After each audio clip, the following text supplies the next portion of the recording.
Right now there's this discrepancy. 50 cents, and I'm like, they owe us 50 cents. Yeah, I'm like, let's bring us 2 quarters.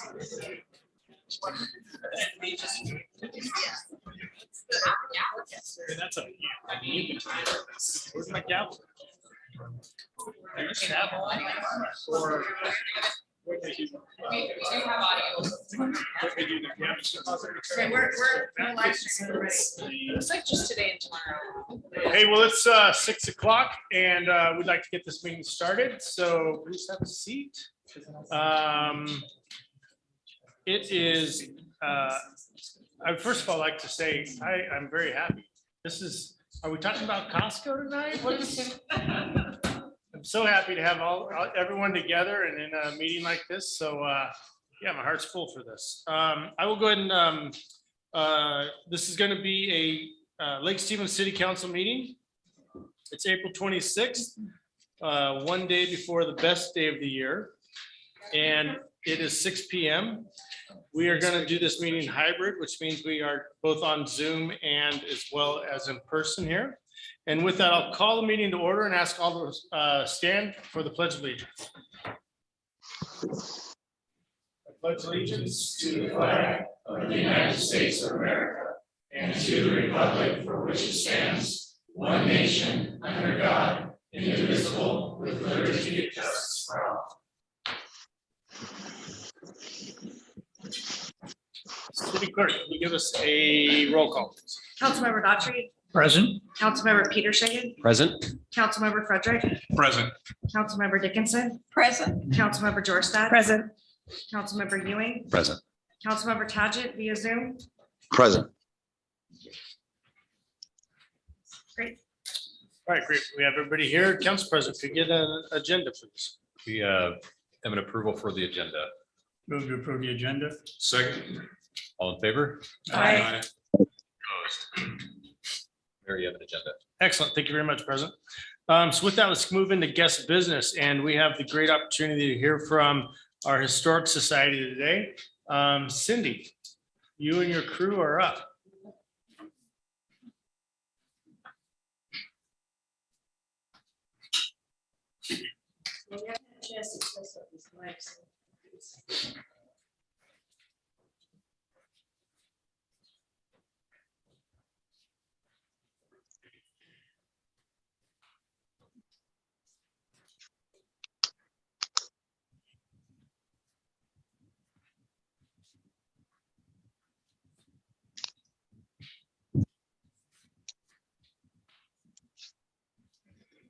You want to test it there, Cindy, make sure we're good?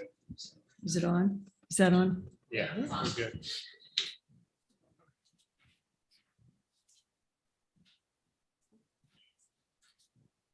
Okay, I think I'm losing my voice tonight, so bear with me. Okay, my name is Anita Cruzy. I'm the current president of the Lake Stevens Historical Society. I'd like to say thank you to the council for allowing us this time to present our business plan and our vision for our new historical museum. I would like to recognize a few people in the audience that have come to show their support. Peter Candelius, president of the Marysville Historical Society. Fred Kruger is with the Granite Falls Museum. Both are outstanding museums, and if you haven't had a chance to visit them, I suggest you do.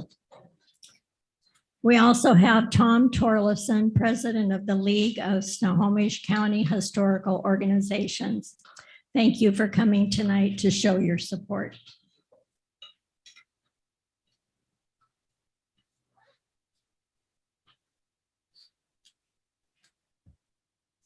Next slide. On February 10th, I read in the Everett Herald legal announcements that the city council is having a 2-day off-site retreat and that the museum was listed as an agenda item. I watched on YouTube, and based on the comments made at the retreat regarding the museum and the Historical Society, we realized there was a need for better communication. We hope tonight to answer some of your questions regarding our plan and our ability to produce results. Let's walk a mile in each other's shoes.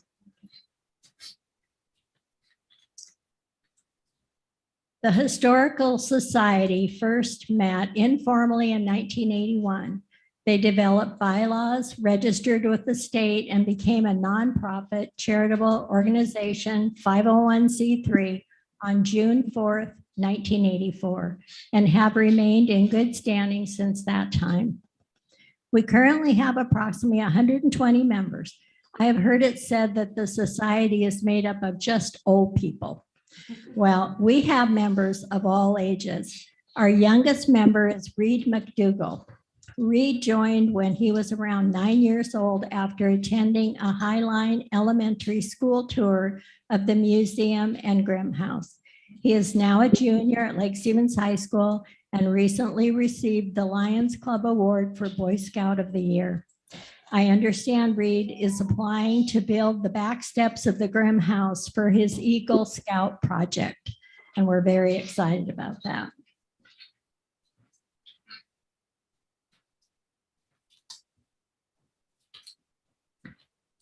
The Lake Stevens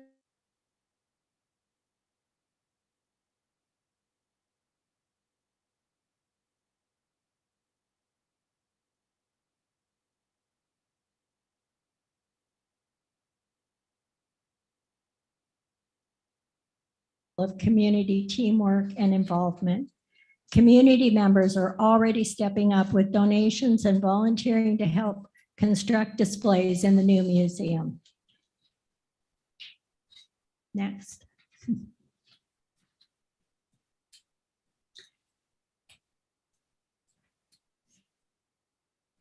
Our mission statement. This is what we base everything we do on, is our mission statement. To educate the community about our town's unique historical past.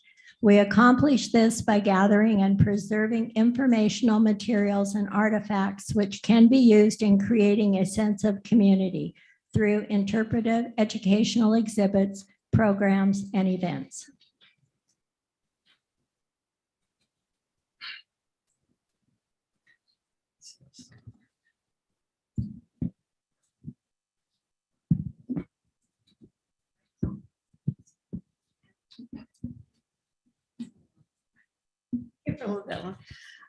My name is Cindy Frazier, and I'd like to thank you for giving us the opportunity to explain our vision and explain what our organization is all about. We're excited to help create a sense of community within our town and share our unique history. Like Anita, I listened to the recording of the recent retreat and realized there was a big disconnect. I wanted to understand where the council was coming from, so I emailed them to see if they were willing to sit down and share their viewpoints and concerns. I really appreciated the 3 council members and the mayor who responded. It was very beneficial, and I only wish everyone had responded so that I could understand their viewpoint as well.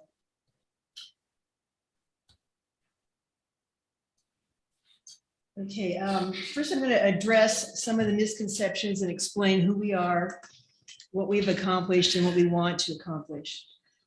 Just like the council members, we're all volunteer staff. We donate our time because we love our city and its history. This slide is in response to a comment that was made at the retreat that we need to hire professional staff to run the museum. Way back in the wrong decade already. The 2020 census survey revealed that 64% of museum organizations have no paid staff. This includes museums of all levels.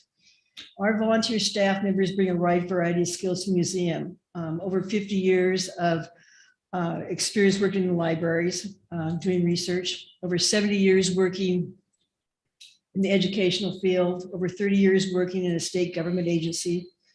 They possess other job skills that are beneficial in the museum setting as well, such as working in groups, leadership skills, writing, and photography skills. And perhaps most important, they have connections with the community and are able to draw out needed information, acquire photographs and artifacts to help us tell the unique stories of our area.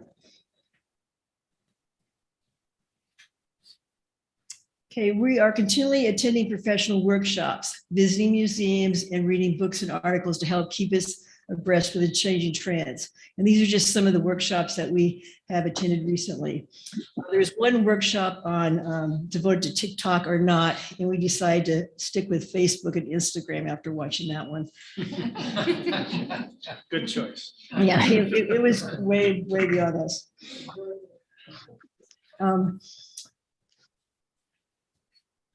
The next one. One council member stated that a professional curator was needed to be hired. We don't think our organization needs a curator because curators work behind the scene with special white gloves and they don't work with the public. They wouldn't be at the front desk to answer questions. They wouldn't be able to take patrons around a tour of the museum. They'd be hidden in the back. We've spent 40 years building up our collection. Why would we hire an outside person at this point? We slowly built our collection piece by piece, and we have plenty of artifacts. And really, we don't have enough space to showcase them, especially if space is taken away for a gift shop. Our volunteers are connected to the community and make new connections almost on a daily basis. A curator isn't going to seek out community members. Their job, again, is to collect artifacts, not tell the stories that need to be told. Our volunteers talk to alumni and community members, and they seek out the history that hasn't been written down. And this is important because not all our history is written down in a book somewhere. We have one book and it goes up to the mid 1950s. So it's not written down. So we need this to be a priority to get the history written down. And our community's been very responsive, sharing memories, photos, and maps. Okay, our organization has received recognition for 3 projects. 2 of them are major undertakings. All 3 were accomplished with volunteers, not one professional. We won the Malmstrom Award, which recognizes outstanding contributions to preserving heritage in Snohomish County. So in 1989, the Lake Stevens Historical Museum won the award. And then in 2000, the Gail Witzel Memorial Reading Room, which was the addition to the museum. And in 2004, the Grimm House, the moving it and the restoration. We haven't had any major projects lately, but these accomplishments should show that our organization has the capability to plan, fund, and complete major projects. A little bit about the Grimm House, which is sitting right out there. That restoration was a major undertaking, just like the museum. It now sits in North Cove Park after being moved for the 2nd time. And a little bit of background about it. It was built by the Rucker brothers in 1903. And then the millwright Paul Grimm, who helped build the Rucker Mill, he lived in the house from 1904 to 1968. And Bill Hawkins was the one who donated the house to the Historical Society. And when he did, it was in extremely poor condition. The roof was caving in, the porch was ready to fall off, and inside was total mold, mildew. GM Williams can attest to the condition of it. It was bad. Anyhow, after 8 years of raising funds and restoring it to what it would have looked like in the 1920s to 30s, it was dedicated. And in 1995, it was put on the National Register of Historic Places. And this might be a good time to address the concern that several items weren't part of the Lake Stevens were being donated. If you're furnishing a home such as a Grimm house, you collect items that help explain what it looked like during a specific time period. A coffee grinder or butter churn doesn't need to come from a local resident to be of value.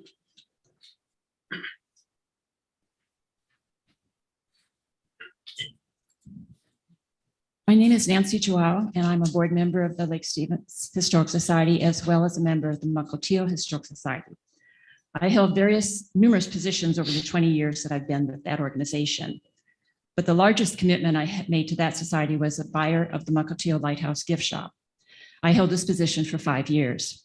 In this position, I volunteered over 1,000 hours a year. Mukilteo Lighthouse draws visitors and lighthouse enthusiasts from all over the world. Note the gift shop and lighthouse prior to COVID were only open weekends 6 months of the year, which only came to a total of 260 hours a year. In addition to my hours and those of the volunteer treasurer, the society has a paid accountant to handle all the financial details of running a gift shop, not the least of which is ensuring the state sales tax revenue is promptly and timely paid to the state. We have a vision for a museum store in our new building, but our focus must be exhibits first. Until then, we will continue to sell our books, postcards, note cards, and calendars, which reflect our community and its history.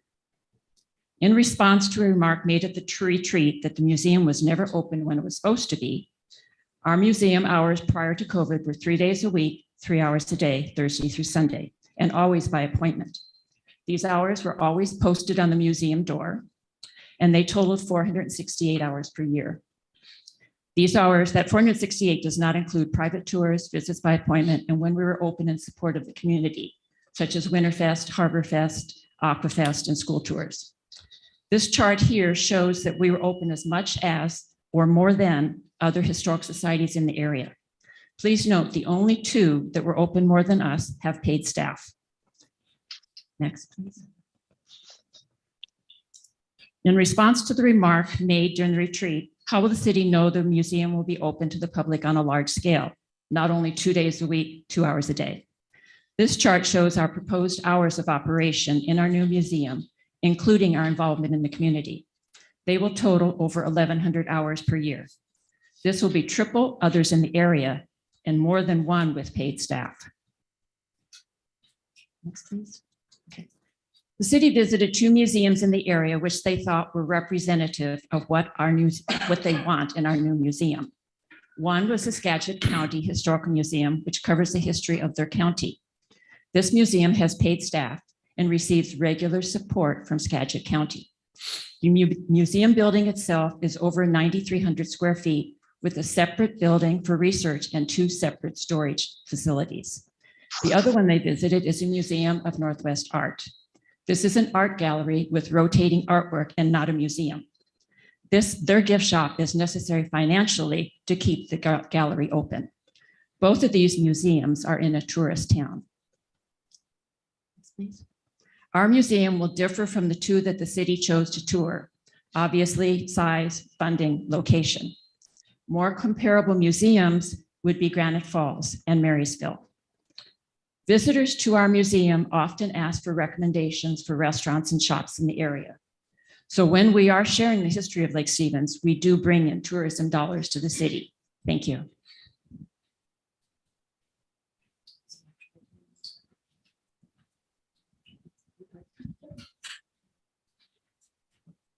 Okay, so we're on the topic of money, or as my grandmother would say, show me the green. The next few slides are in response to comments made. I don't know if they have a funding source and they need to step up to the plate. We've been fiscally sound since 1983. We were able to build a museum with no outstanding debt, restore a dilapidated building to its original condition, and build on an addition to the museum. We've been able to fund projects and purchases and still save for future expansion. And our savings put us in a real good position when we apply for grants that need matching funds, because not all grants are given without matching funds. If you look at the slide, you'll note that we almost doubled our savings in the last 10 years. And that now our total funds, depending on the stock market, total to just a little under $89,000. Okay, we have actively pursued and received grants in the past. Over the last few years, we received over $30,000 for grants for digitizing our town newspapers. And our matching contribution was a little under $10,000. If we hadn't used this money for this purpose, we'd have a little over $92,000 in savings. This, however, was money well spent, as we could now easily search back issues of newspapers to help us with writing our next history book and in answering questions that people have. We have been actively researching grant opportunities for over a year. Last year, we forwarded several grants to the city administrators and discussed them at that time, but we couldn't, however, apply for any until the building plans were finalized. We've been patiently waiting for a building timeline to be established so we can start applying for those grants. We also have specific exhibits in mind that match the criteria for all the grants shown on the screen. Another comment at the retreat was we should be providing the shell, let them do what they want inside.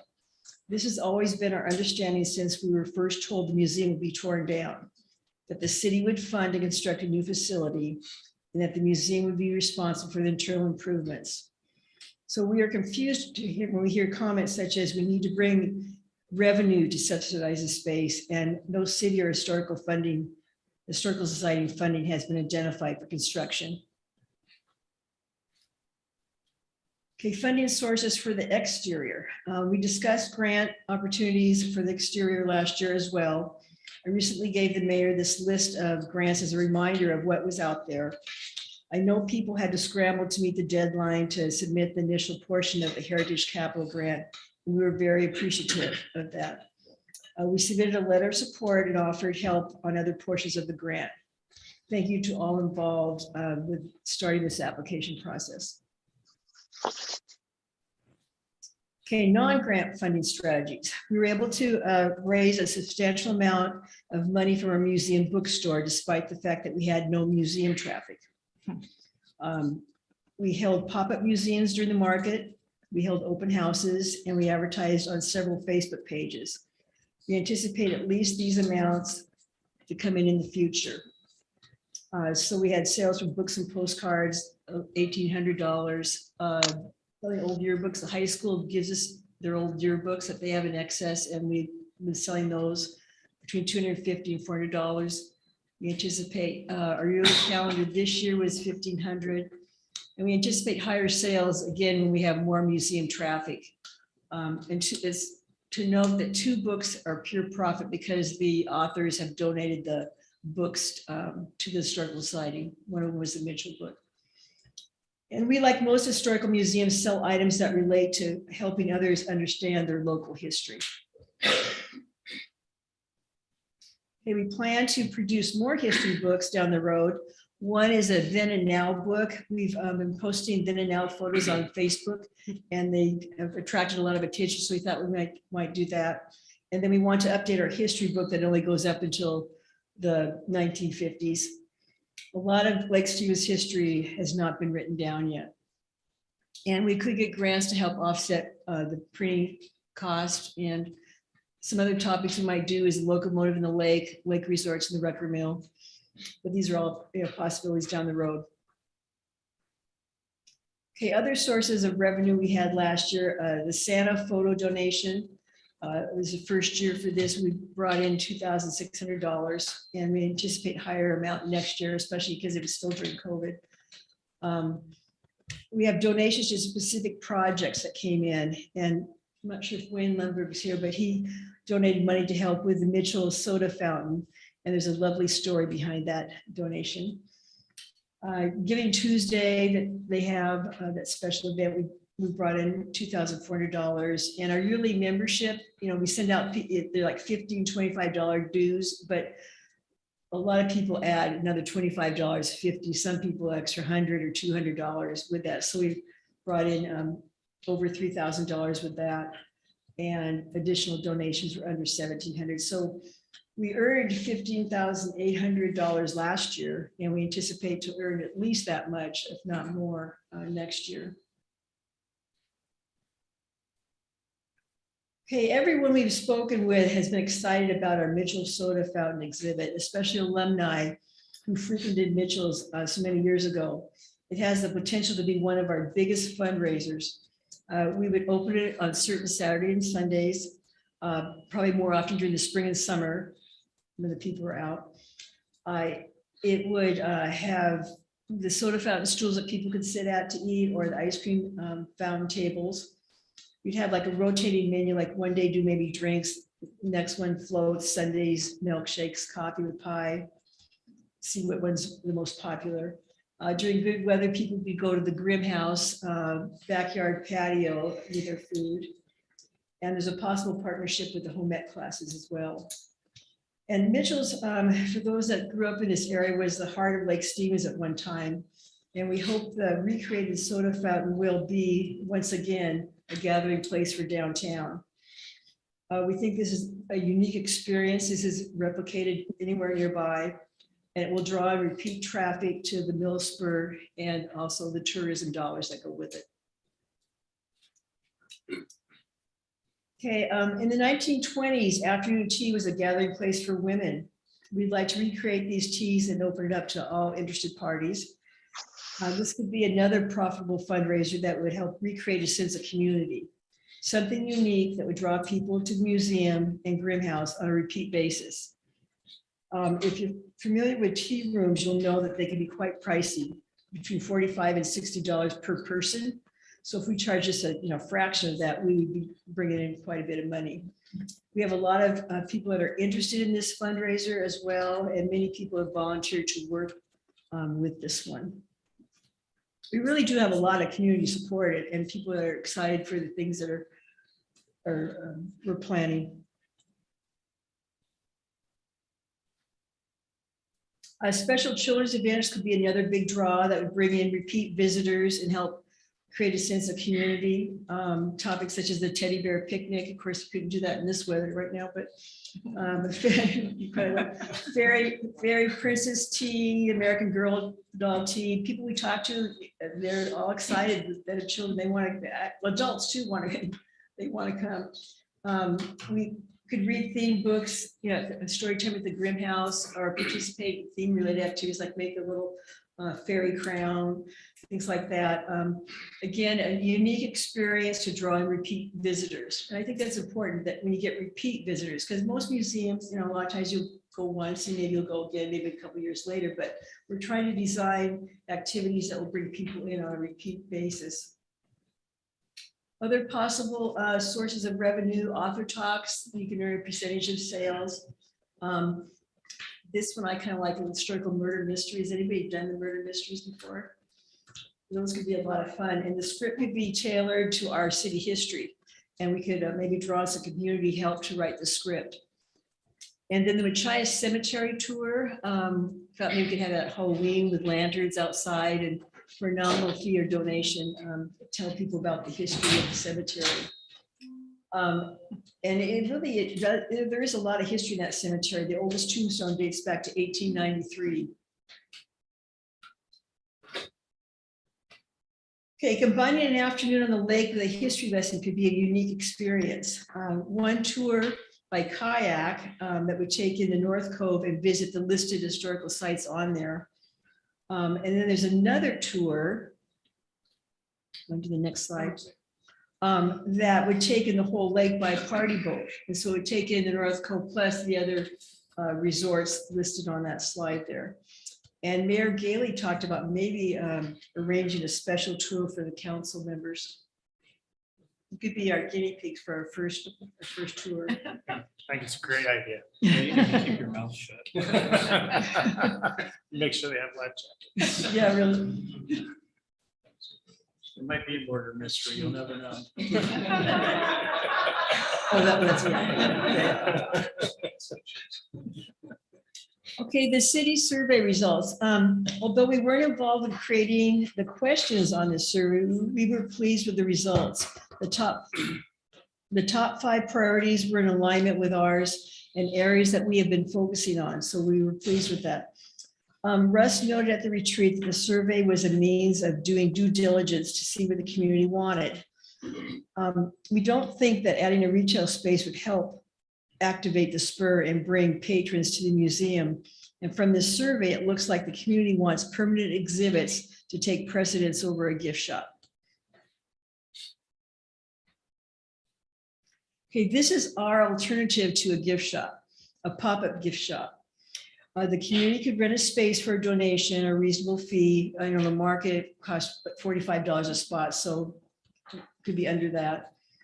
It would eliminate the need for extra bookkeeping and the storage issues if we had a regular gift shop. But it would still be a way to attract repeat visitors, even better than a regular gift shop, because the shop and the items would rotate. And so people would come by to see the new, what's in stock. We promote it on Facebook and Instagram, so they get free advertising. We have over 3,000 followers on our museum Facebook site. So they'll get some exposure that way. And then during the nice weather, maybe they could move outside. So you can have several out there. But this is our alternative to the regular gift shop. Okay, once the building plans are finalized, we will launch our museum exhibits campaign. Jan and Lori Larson have offered to host a major fundraiser for us, like they did the food bank. We'll ask businesses for cash and materials donation, present to community groups. Facebook has a fund driving app that you can activate. Donations to specific exhibits, and some have already been received on this. And then we could apply for grants depending on construction timeline. Okay, we've had a lot of interest in what came before. People love looking at old photographs and maps, and they appreciate having someone who can point things out and answer their questions. Before we were torn down, the museum received a lot of traffic from residents who just moved in the area, and they wanted to know more about their new town. We were thrilled to hear all the unique stories of Lake Stevens, and many have offered to volunteer once we have a museum we can volunteer in.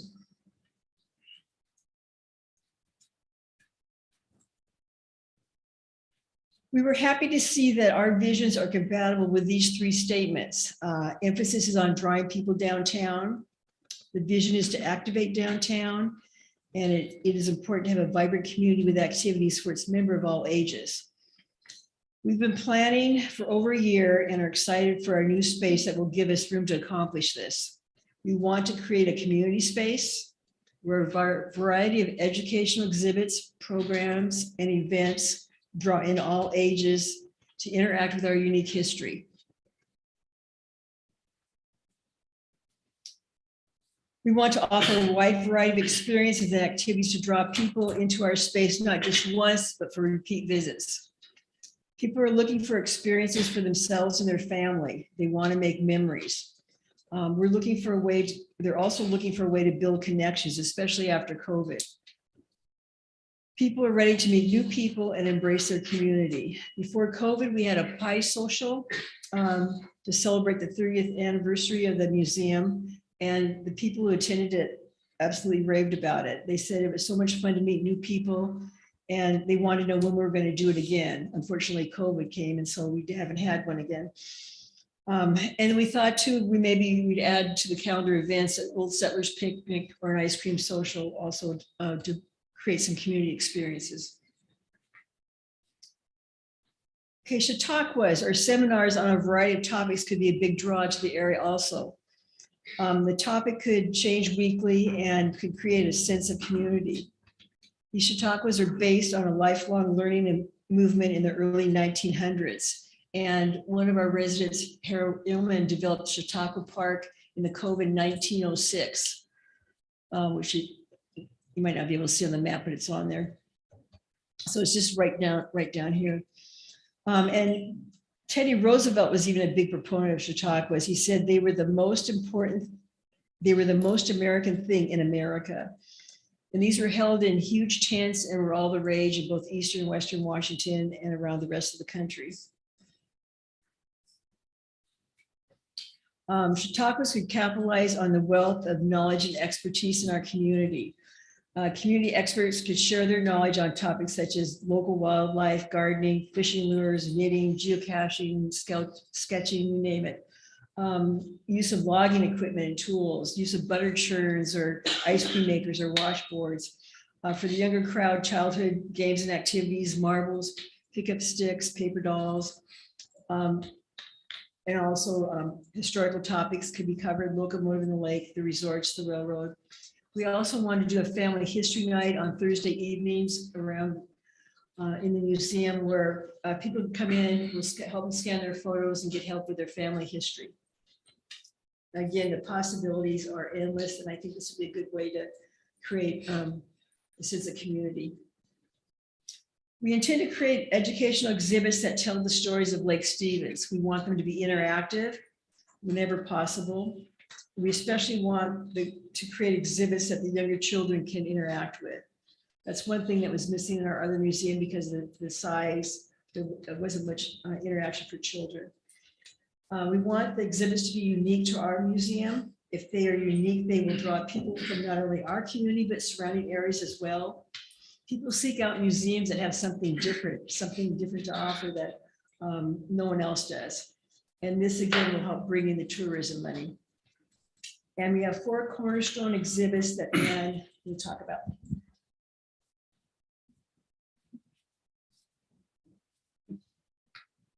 Hi, I'm Ann Hoffman, and I'm going to talk a little bit about the exhibits that we envision having in the new museum.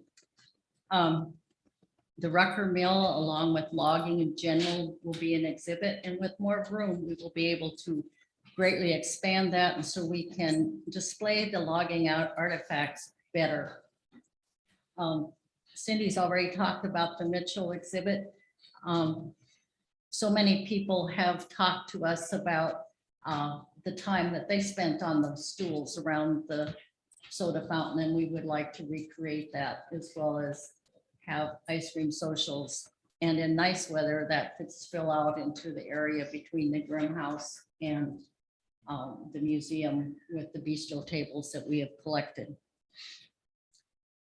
The doors of the old museum, yeah, we go. The doors of the old museum were from the Pink Palace, and they will open in the inside. It will be in the inside and open to the Pink Palace exhibit. We have lockers that will hold the textbooks, trophies, uniforms, and memorabilia from the high school days. Photos of the sports and activities of the high school will be in display there, as well as a display for the chicken and all of its memories. We plan to expand our exhibit on resorts and water-related activities depicting life on the lake through the years, including Aquafest and Ski Club. A business exhibit will feature memorabilia from past stores and shops. Many exhibits in the museum will be rotating. Some of these ideas are churches, recreation, railroads, older homes, and decade displays. The 2 front windows will have displays very much like we had before that will be changed often. With more space, we will be able to exhibit items and share history from 1960 forward. Okay, as we go up the stairs, we envision a timeline leading us upstairs to the 2nd floor where the interactive white school classroom will be. We've accumulated old wooden desks. I think we have enough for 3 rows, and intend to have activities for school children to be able to sit and work on those activities. We plan to generate lessons that the visitors can work on, such as cursive writing and arithmetic, geography, all those old things we grew up with. When classes visit the museum, their teacher can use this space to teach, or we can teach a lesson also. Many of the photographs that we have of classes and school buildings will be found in this space. There will need to be storage on the 2nd floor for all of the artifacts that are not being displayed at that time. Also upstairs will be a meeting and workroom. We see the meeting room as a space that could be used by a book club, knitting group, or garden club, as well as our workspace and meeting room. Perhaps a class or workshop could be taught, or a small birthday party or shower held. Ideas are limitless. To successfully host such activities, we'll need a sink and a counter in that space also. It is safe to say that there are more people living in Lake Stevens today who do not have generational roots here than those that do. A sense of community, of belonging, can be built through the museum's work of telling our history so that we move forward as one community.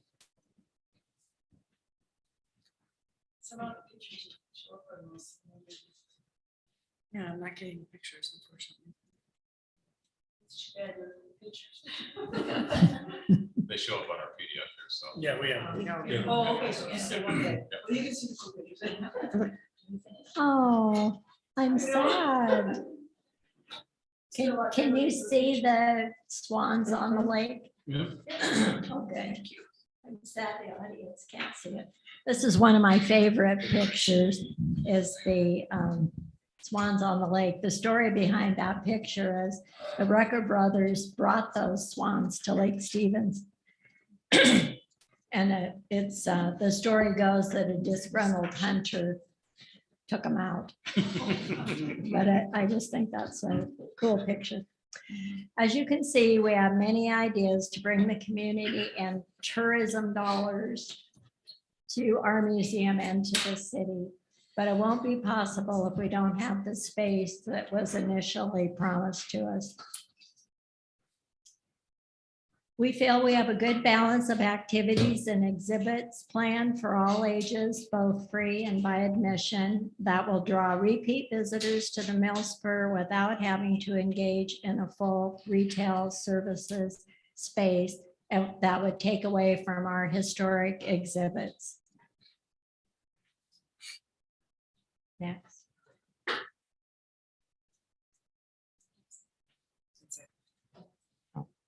In the new museum, we want to develop a sense of community through sharing and unique history of our town. I have one really special memory that I want to share being a docent. It was a Saturday afternoon and a very well-dressed couple came in. They obviously did not walk in off the beach. I greeted them, said, please let me know if you have any questions, and offered for them to sign our guest book. The woman looked at me, looked at the guest book, and just walked on. Her body language told me that she had no questions and wasn't very interested. They went to the back of the museum and walked on our old squeaky boardwalk. I was helping another family purchase some postcards at the time, but I could hear them back there talking and sharing as they walked. They stopped and looked at our rotating picture board. They walked, or as they were finishing with the other guests. Then she walked up to me and sternly said, I want to know who designed this museum. I thought, oh no, she's going to say something critical. I told her the Historical Society did back in the 80s. She said, I wish to pass on my compliments. She said, I travel all over the world, the United States and abroad, and I visit every museum everywhere I go. She said, I do not judge a museum by the size or how much it costs or the electronics they use. She said, I judge a museum by how well it tells its story. And your museum does that very well. In the short time we were here, we learned who the first settlers were, who brought them, what brought them to this area, which was the lumber, what they did for a living, which was the mill, and where their children went to school, and what they did for fun on the lake. We got a sense for the hometown feeling by the Mitchell exhibit called The Heart of the Town. She said, I just want to say, good job.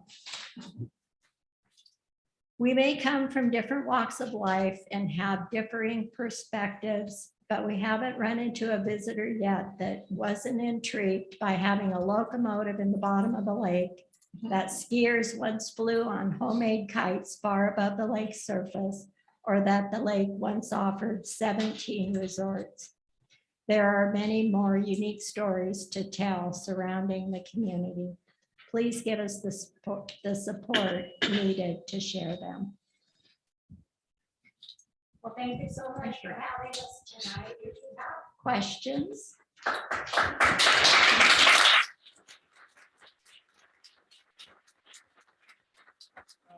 I would start off by saying, good job. That was a great presentation. I really got a better sense of vision and purpose of where you all are going on this. So just a great job on the presentation. I'm gonna open the floor to city council members for any questions. Thank you. I appreciate that. It was very informative. One question I have though is the interaction with the school district and how that component would be facilitated. Before COVID, before we lost our museum, the second grade classes would come down. And so Mount Pilchuck and Highland, and I think the new Stevens Creek School, especially those teachers in those schools would bring the students down, and they had kind of I think we call it like a trivia hunt type thing that had different questions related to what their curriculum was, and they'd go around to the different areas and look for them. And so we'd have docents that would be there to help them look for whatever it was that they needed to answer. And then they had it like broken up into just like, it was like 4 different things. So some could go to the Gravy House, some could go to the museum. And, it was very well done, and the children just really enjoyed it. And the thing is that people, that came 20, 30 years ago to the museum as children, they still remember it. They still really have good memories of just coming there and getting that exposure. So that's really good. And then we're trying to look for more opportunities. The curriculum, one Caballero teacher uses our Facebook post to insert it in their curriculum at Caballero. And it's not called Washington State, or is it? Is it Washington State? Okay, it's Washington. It's integrated. And so they use it. And also we're trying to get some tie-in with the home ec classes at the high school to maybe provide some of the things for the tea parties and things like that and get a hands-on experience. But we're always looking for ways, but I know the curriculum is so tight that it's hard to get new.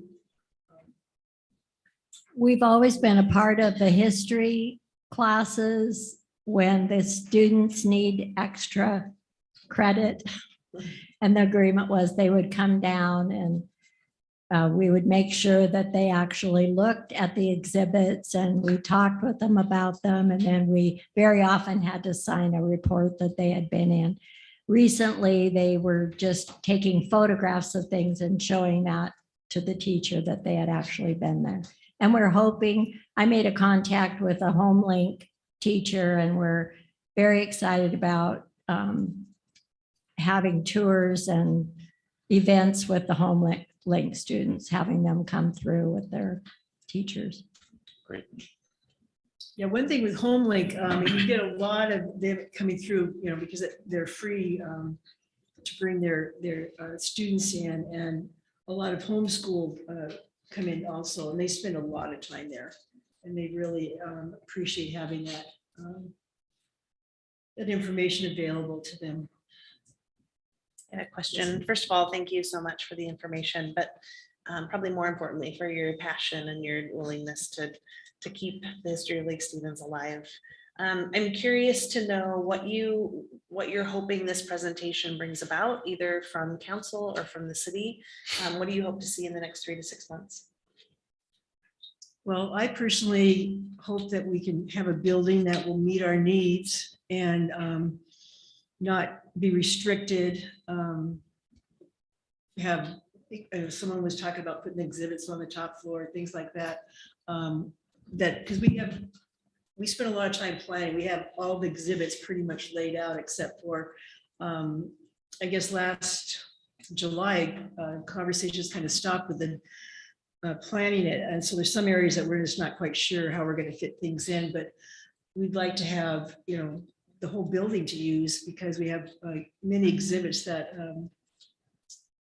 find out that I think are going to be good exhibits too. The old museum, it was good for what it was. It was a small museum. There wasn't a lot of space there, but I think it really, like Anita said, when people come in, they knew the story. But I hope that the council agrees to give us the whole building, and that I also hope that together we can write the grants. Like I said, there's several grant opportunities out there, and I know we're ready to write them, once we get the building plans finalized, I guess. Every exhibit won't be just Lake Stevens history. There's one exhibit we're excited to put together, and that's putting a cell phone displayed and then an equal sign, and then putting all the items that replace, that you would have had to purchase to do what a cell phone does, an adding machine, a video camera. I just think that would be really a good exhibit to Is the have. building big enough for that? Is there a drama class in that? I'm not really sure we're gonna be able to- Yeah, it's endless possibility. That's for sure.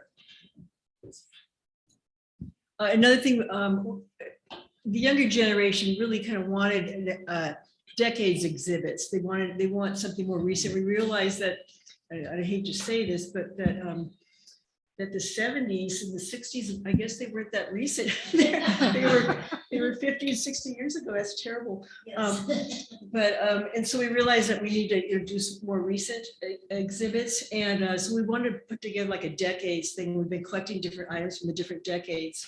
And we've been posting some of them on Facebook, and people have been saying, do you want this for the decades one? But so that's another thing to kind of attract the kind of teenage one. But I think anybody's probably interested in decades exhibit. And I guess to get back to Angie's question, we just want some guarantee that we are going to see a building and we are going to get both floors. So that's what we're kind of asking tonight, is to be able to get our vision out there.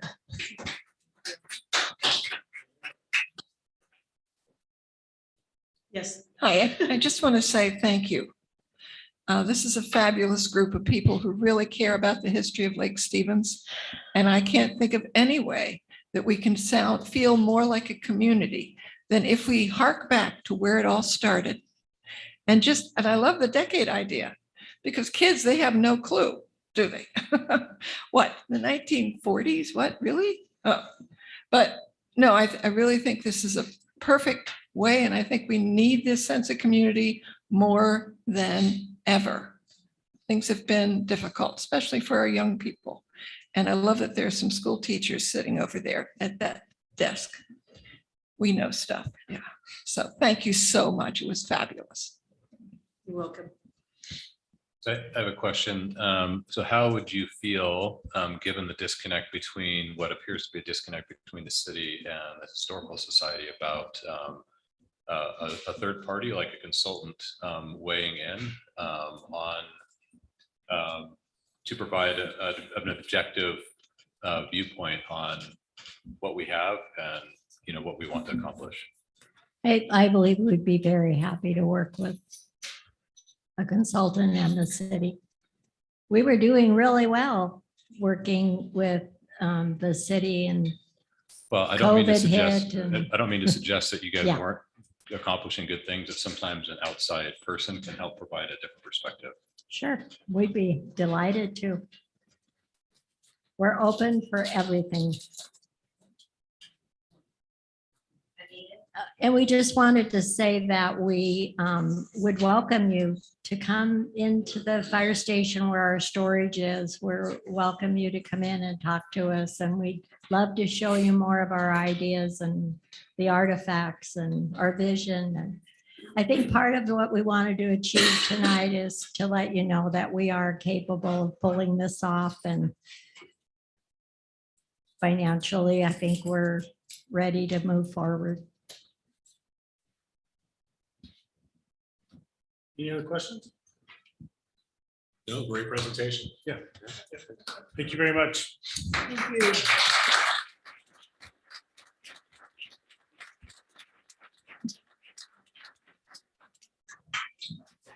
Important question. I'm building the old museum. Okay. And I have a very important question. Sorry about it, but I'm actually building, and I got the blueprints done.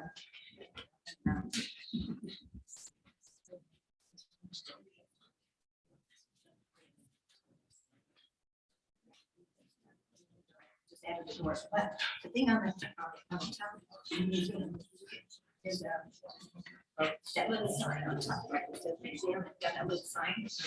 Okay, so I have two choices. There's very important.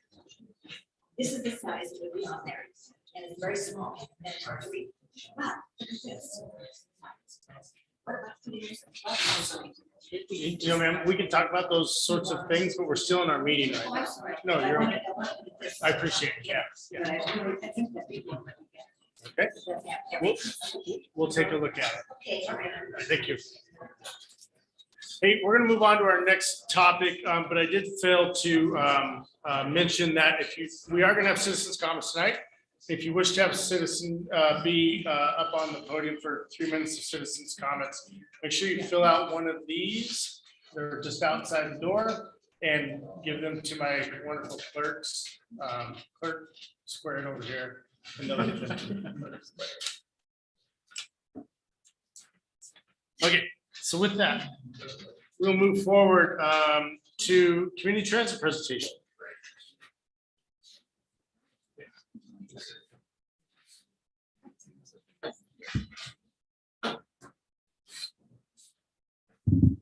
It's okay. Do you have somebody online? Somebody is logged in as community transit on our Zoom meeting, so. There's probably somebody watching. Okay, sounds good. They don't let us present. Okay. It's always a monitor. I make sure we talk about it. Thank you. You want me to use the mic? Is that better? Please. Yeah, because we have online. Oh, great. Oh, so you ready to switch gears and talk a little bit transit? Let's talk about transit. Awesome. Let's talk about how we're going to get people to the museum. Perfect. We have lots of ideas. So thanks for having us tonight. We're delighted to be here and give you an update on what's happening with community transit. I'm personally excited to be here. This is my second in-person city council meeting. We were in Mukilteo last week. I've been on the job at Sound Transit. I'm Rick Ilchin, Fritz, by the way, the CEO, joined by William Behe, our Director of Planning and Development. Probably the first month I was on the job last year, I got a chance to come out and visit with Councilmember Daughtry and Mayor Daley, and we did a little ride around. Got a sense of the community, the employers, institutions, whatnot, some of the transportation issues.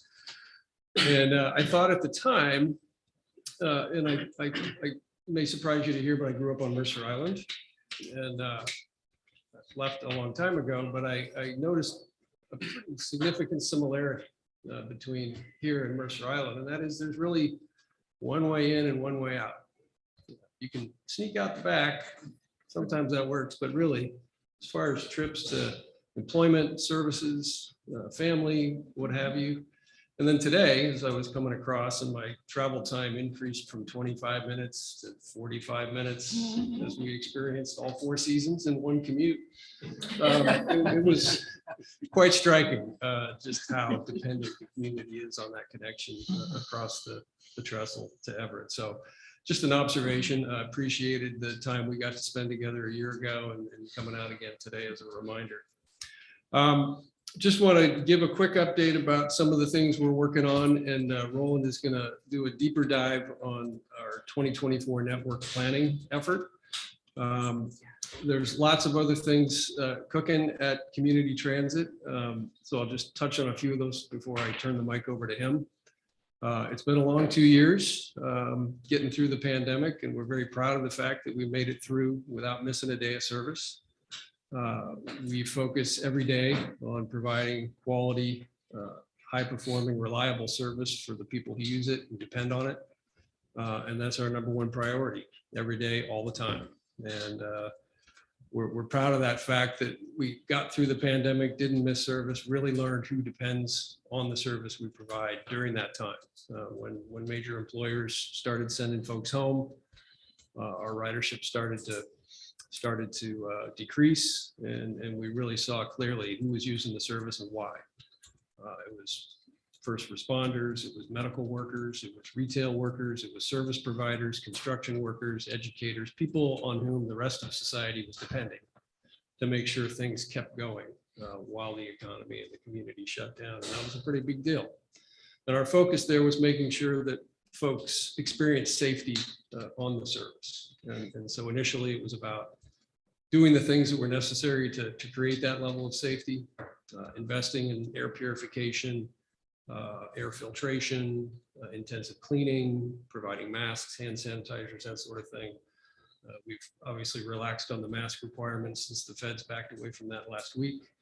But now it's turned to other aspects of safety. addressing some of the issues that are out there in society that are affecting our service and our facilities. So that remains priority one, day in and day out. And that's the thing we have to do best and well before we can get on to talking about some of these other things that we're going to cover with you tonight. At the same time, we really need to lean forward and manage the changes coming at us. There are a lot of changes, externalities happening around us that community transit needs to prepare for to be able to continue providing excellent service to this community and the other communities in Snohomish County. And just a few of those things are, figuring out where the transit market has gone and where it's going to go. We're all pretty confident that we're not going back to the way things were in 2019. The 9 to 5, Monday through Friday commute may well be a thing of the past. People are working differently. They're moving around differently. Even if they're going back to work, they're probably not going back 5 days a week. So we're the ones who get to figure out that puzzle. Where are the riders? How are they using transit? How can we best show up to support their needs? And that's a pretty cool challenge for us to have, and we're very excited about it.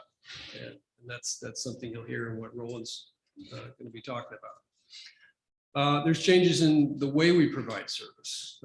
For years, we've provided fixed route local service, express bus service, commuter service. Almost a third of our service has been to downtown Seattle and the University of Washington. And with the regional investments in light rail making their way up the corridor to Linwood and opening up there in 2 years, we're going to give over that service to Sound Transit. It's a higher capacity mode. It's faster, it's more reliable, and it's right to upgrade that part of the I-5 corridor for the volume that's traveling through there. Well, it gives us a once in a lifetime opportunity to rethink our network in Snohomish County, to reinvest those resources, to challenge ourselves, to figure out how we can show up better for Lake Stevens and for all the other municipalities around the community. And that too is at the heart of what Roland's going to go through. We're continuing to expand our BRT network. You're familiar with the Swift service, the blue line, the green line.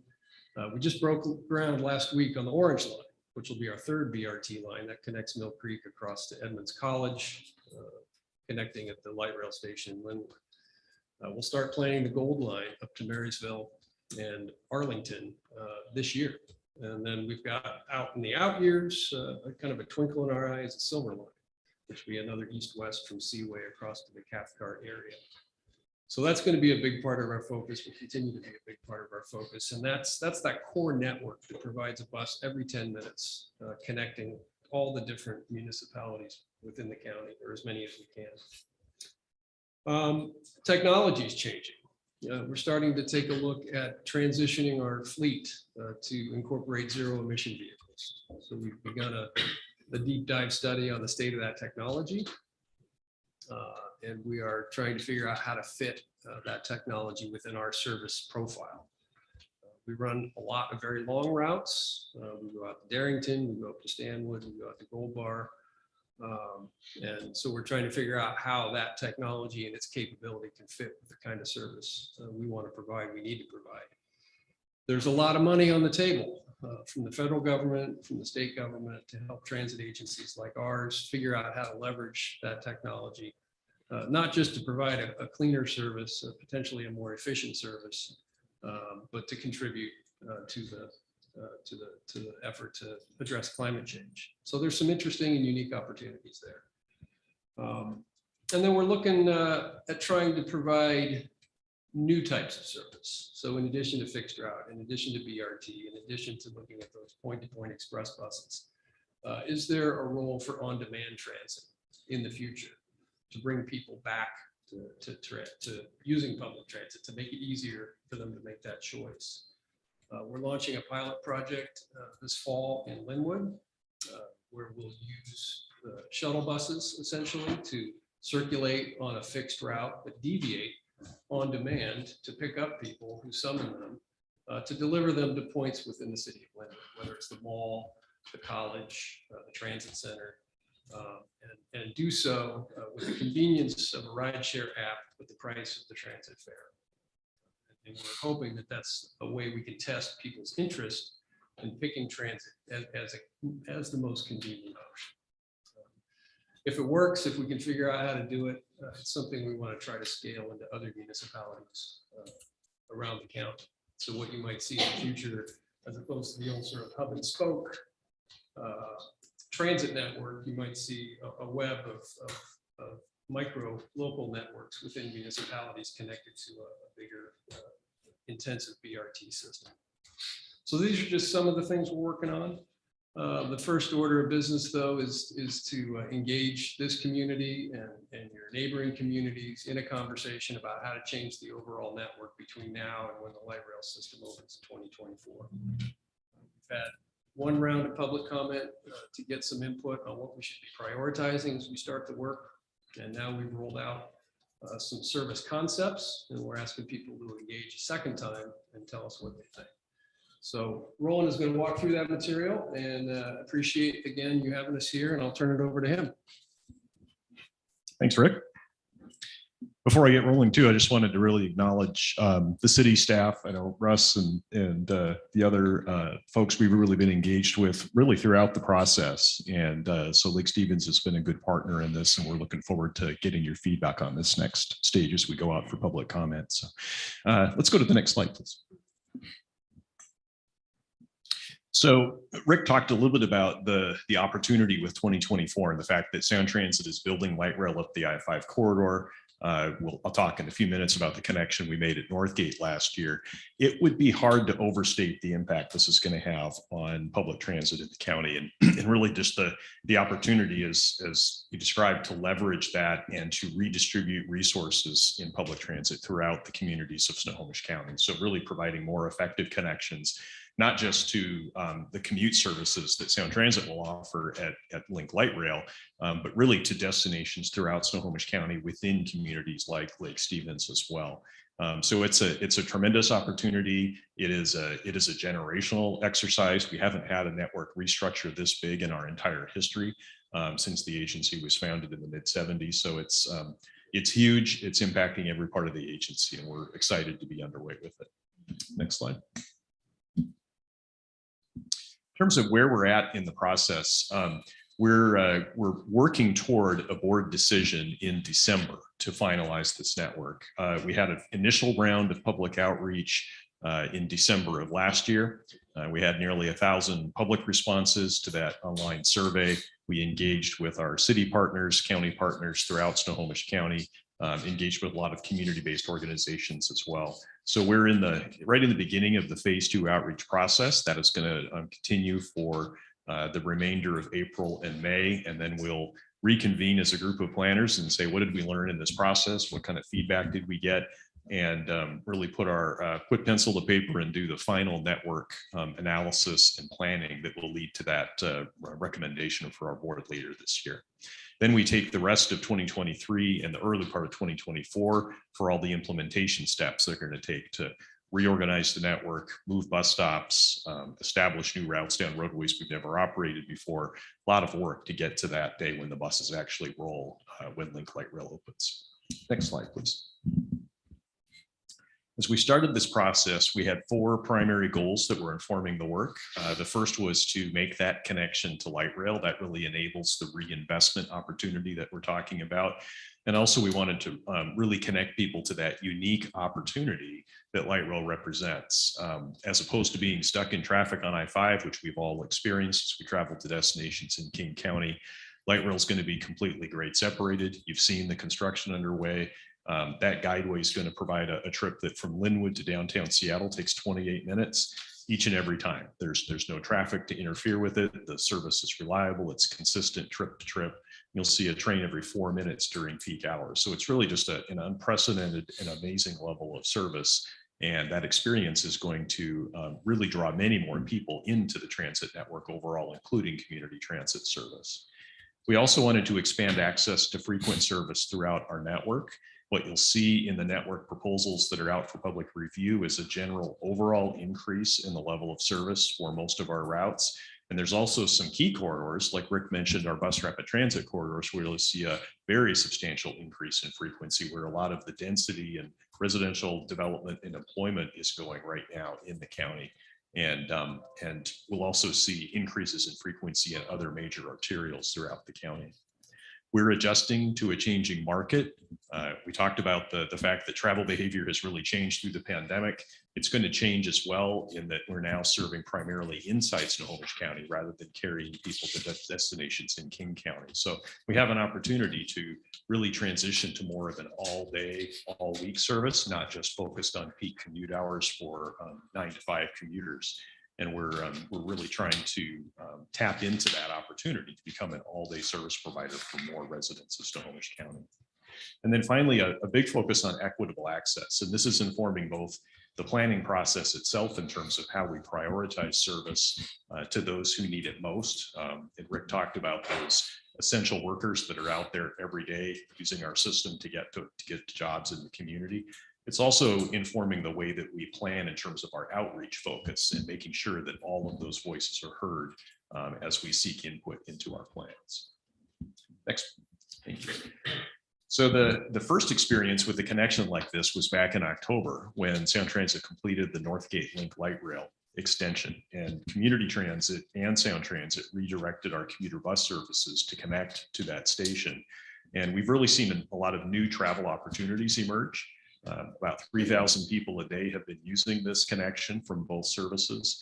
And it gives you the opportunity to, for example, in the morning, if you're traveling to downtown Seattle, you could take one of Community Transit's 400 series commuter routes that travel from areas like Lake Stevens Park and Ride to downtown Seattle. And you could take that trip and take a bus all the way. In the afternoon, if traffic is really heavy on I-5 or congested on downtown streets, you could instead go down in the tunnel and hop on light rail and get as far as Northgate and then hop on a bus from that point back to Snohomish County. So it really provides different options, provides more opportunity to travel throughout the day rather than being limited to those peak commute hours. And we're seeing our customers start to take advantage of those new opportunities. It was also an opportunity for Community Transit to learn a lot operationally about what it takes to successfully connect to light rail with buses. And so we're applying those lessons forward, and we'll be using that as we plan the 2024 connection to link at Linwood and Mount Lake Terrace. Next slide. This slide shows our future SWIFT BRT build-out map. And as we talked about earlier, it shows the blue line, which has been in operation between Everett and Shoreline since 2009. It shows the green line that we implemented in 2019 between the Boeing Southwest Everett Industrial Area and the Canyon Park Job Center in Bothell. And then it shows the orange line that we broke ground on last week and will be complete in time for linked light rail launch in 2024. So that will complete the network in its first phase, and we'll provide that connection in 2024 to light rail at 2 points at Linwood City Center Station along the orange line, and then further south across the King County line and Shoreline at the 185th Shoreline North Station, where we will extend that original blue line another 1.5 miles south and provide a direct connect to light rail in Shoreline. Further afield, we'll be designing, doing the conceptual scoping for the Gold Line north through Marysville and Arlington. That work starts this year. That project will be under construction as light rail is opening, and then will be complete in 2027, providing a robust swift bus rapid transit connection to the new Cascade Industrial Center in the Arlington Marysville area, as well as all of the residents and businesses along that corridor down into Everett. And then finally, following the Gold Line will be the extension of the Green Line into King County and into downtown Bothell for a connection with UW Bothell, and also the Sound Transit Stride projects in the SR 522 corridor. And longer term implementation of the Silver Line, as Rick described, an east-west corridor from the Boeing Paint Field area to Cathcart out on Highway 9. There likely will be future BRT projects in our long-range plan beyond that. One thing I do want to note, Rick mentioned the trestle as a corridor coming into Lake Stevens and how essential that lifeline is to East Snohomish County.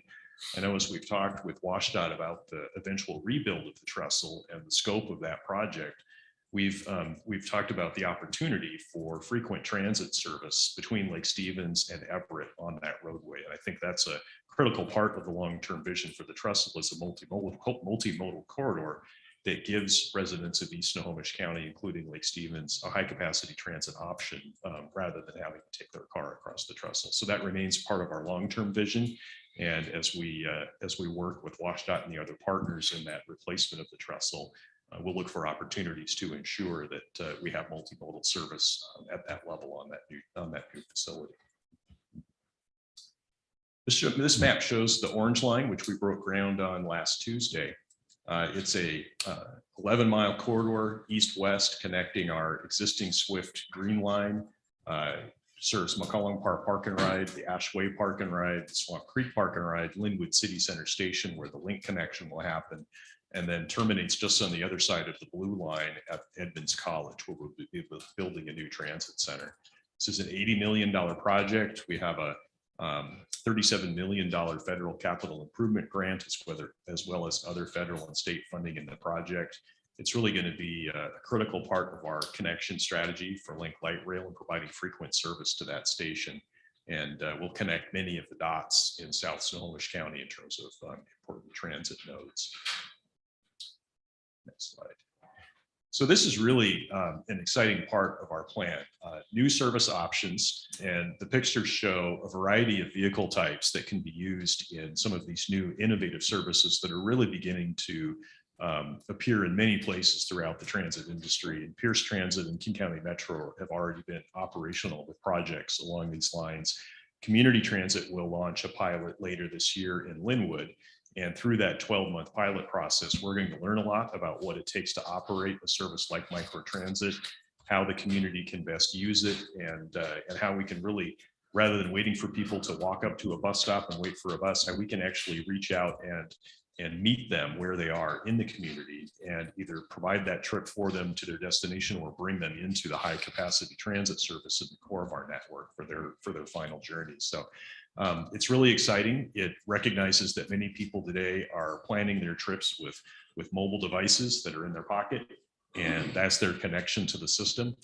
We're going to be able to provide a whole different level of convenience and connectivity for people throughout our service area. I was listening to the conversation earlier in the meeting today about the different community members that are looking for services and looking to be engaged in their community and all the different travel needs that they have. And this is really where we have this opportunity as we rethink who community transit is over the next decades. It's not just those traditional services, which are still very necessary in terms of frequent bus service to provide connections for commuters or those traveling on major arterials. But it's also this opportunity to step into an entirely new space in the community, to get off of the primary corridors out into the neighborhoods and provide this much higher level of convenience and connectivity for people on their schedule and on their terms. They can dictate when that trip happens. They know that the service will be convenient and will pick them up much closer to their home.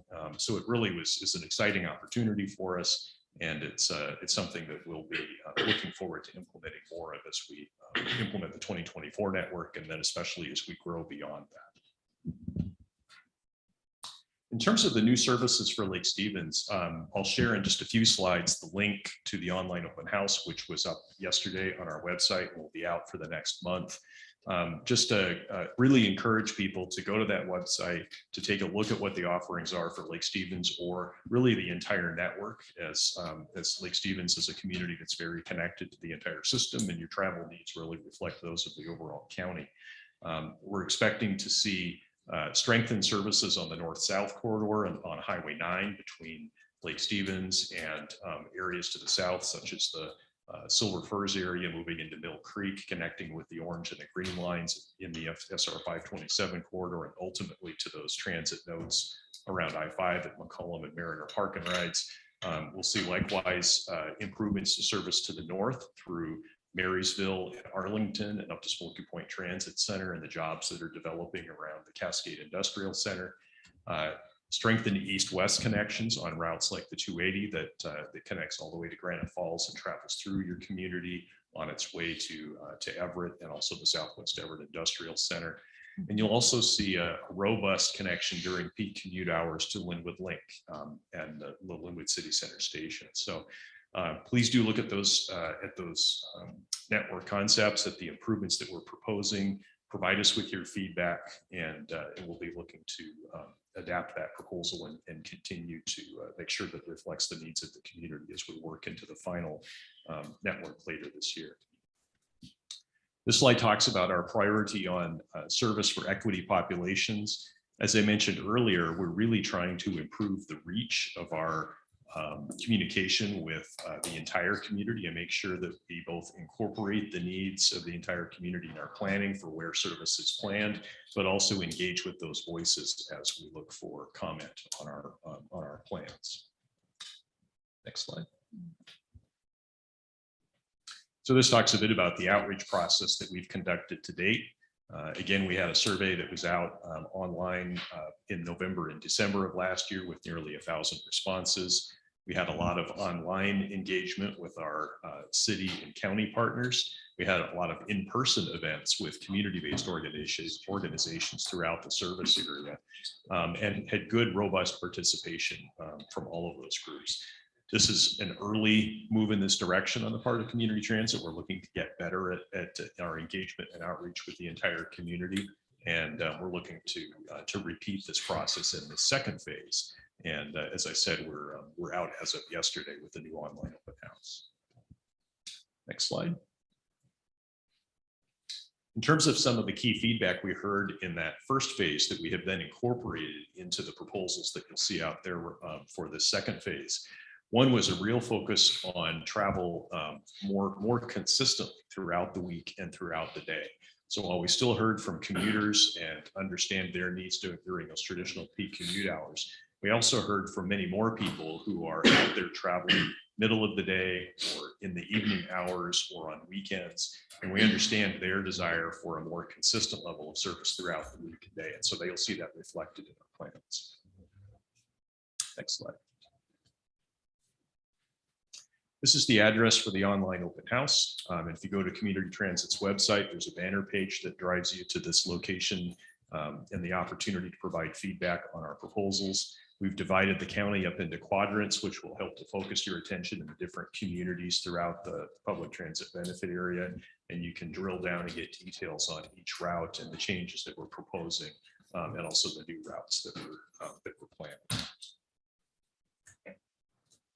So this slide shows the schedule for the overall effort. We began this back in January and March with that initial processing of outreach from phase one. We've been working for the last several months on the network concepts that are currently out for public review. This process, the phase two external outreach, continues for April and the remainder of May. And then, as I described earlier, we will come back to the drawing board in summer and early fall as we create the final network based on feedback in phase two. And then we'll be bringing the final network proposal out for public review in October and November and ask our board to take action on that at our December board meeting. And following that, we'll be implementing in 2023 and 2024. And with that, we'd be happy to take any questions or comments. No, ma'am, it's for the council up here. Appreciate your presentation. Thank you. And just quick question. What's the difference between Uber and your new service options?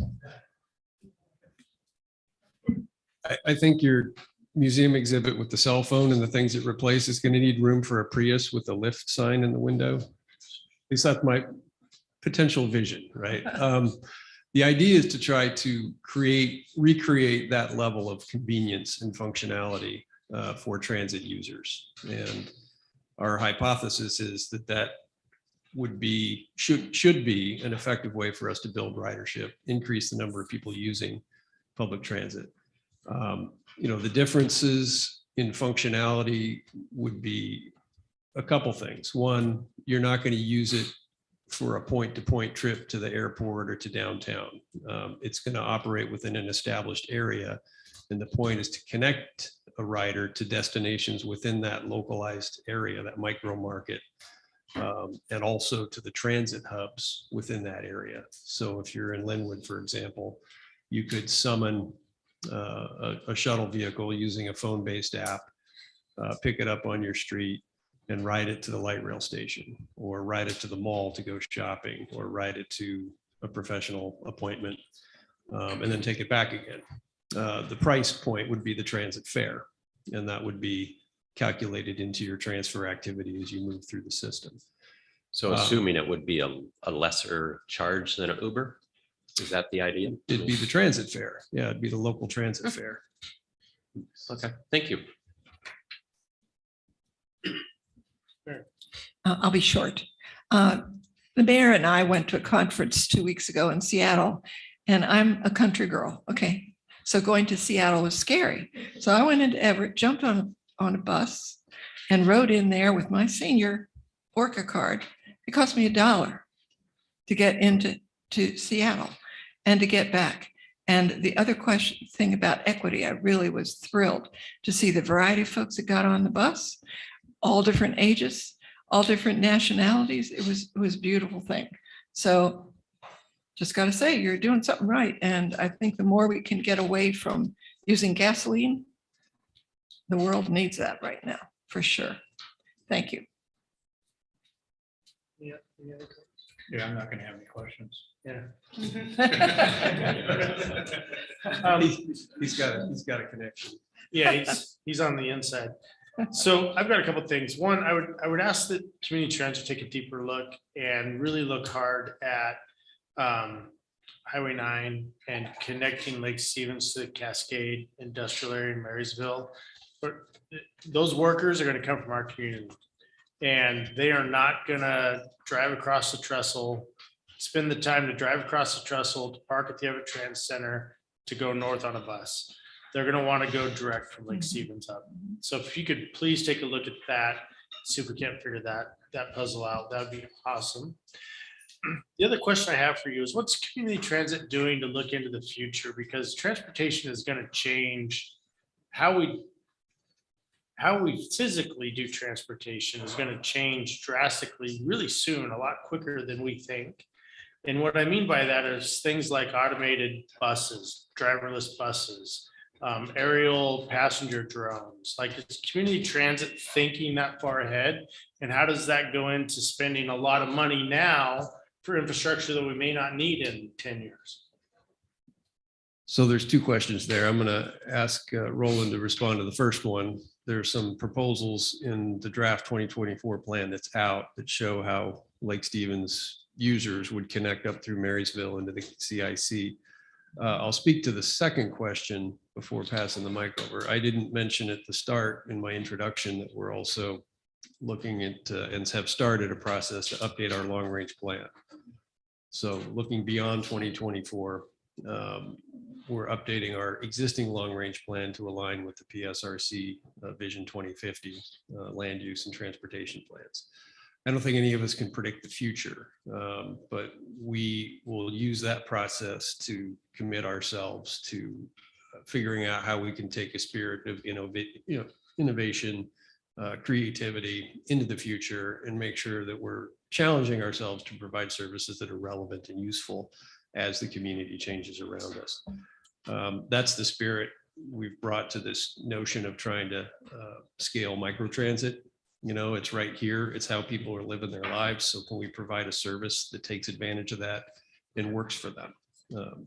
There will be other innovations that come later, and our task is to be open to those and figure out how we can take advantage of those changes. So I don't know what it'll be, but as long as I'm here, we're going to lean into it. Great. I think the other piece that you mentioned at the beginning was the connection with the CIC. I was going to say, look at the network proposals. There is right now improvement in service on Route 209, which provides a single seat connection from Lake Stevens Transit Center up to Smoky Point Transit Center, and will provide the stops along the way on the north part of Smoky Point Boulevard for connections into all of those jobs that are rapidly developing up there. Part of it is in the Highway 9 corridor, and I would say one thing I want to emphasize with our 2024 network proposal is this is the first step in what will be a larger series of network improvements over a number of years. 2024 is the first stop on that journey because it's 2 years away. The train is coming. We've got to make sure that we restructure and organize around that new opportunity with Link Light Rail. We know that there will be further opportunities beyond that. We're planning the next Swift extension for 2027 between Everett and the CIC up in Arlington, Marysville. We know that that will also present opportunities to restructure service again in North Snohomish County And one of the ones that we've really got on our radar is the connection you're talking about in terms of where are people living and where are they working in East Snohomish County, and the importance of that Highway 9 corridor is really uppermost in that conversation. So there will be an initial step with this initial network proposal. As I said, there's opportunity for future growth and future restructures as we see those patterns emerge in the travel market. So, but take a look. There are at least there's an initial connection up there using Route 209 that provides the trip that you're talking about. Okay. So to the mayor's, a little piggyback on the mayor, I know University of Michigan has a fully automated bus system for their entire campus. And so I'm wondering what steps are being taken for Snohomish County Transit to identify similar opportunities to provide that service for our community. I mean, I'll start and see if Rick's got more to add. Just the one thing I would say is we're certainly looking at the trends in the industry on automated vehicles in our long range plan update. And I know that some of the direction of the industry initially that we have also been looking at and had some pilot projects in is in the safety area in terms of automation around awareness in the driver's cabin and collision avoidance, those types of technologies. So it's a first step in that direction. It's not full automation of the trip, but that is certainly a trend that we're monitoring and watching as we update our long-term plans. Okay. Go blue, right? Michigan in my family. I'll speculate a little bit. I think we could probably all hypothesize reliably based on our reading and our networking that the technology will be ready before the policy framework will be ready. The regulatory component of this is huge and complicated. How the insurance industry is going to show up will be really important. The political will at the national level and how that sets a framework for state governments to establish, safety frameworks in their respective states. So there's a lot of policy and regulatory work that has to happen. The federal government, my background's in rail and bus, but I've spent a lot of time developing rail projects, and the federal government has made it pretty clear that, they're not necessarily ready to let trains start running around without operators, just from a safety and fail-safe standpoint. So I think there's a ways to go for the regulatory community writ large to get ready, to get comfortable with an automated approach from the standpoint of ensuring safety. I think it'll happen eventually, but how quickly it'll happen is a big question mark. Great. Any other questions? Hey, Rick and Roland, thanks for being here. Thanks for your presentation. Thanks so much. Thanks for having us. Thank you.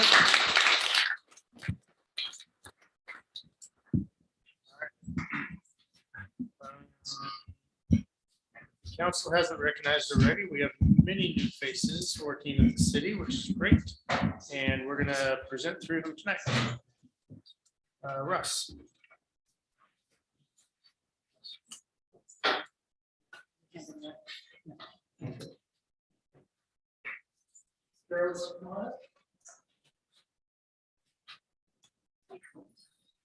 Okay, Carol and I have 3 introductions tonight for planning and community development.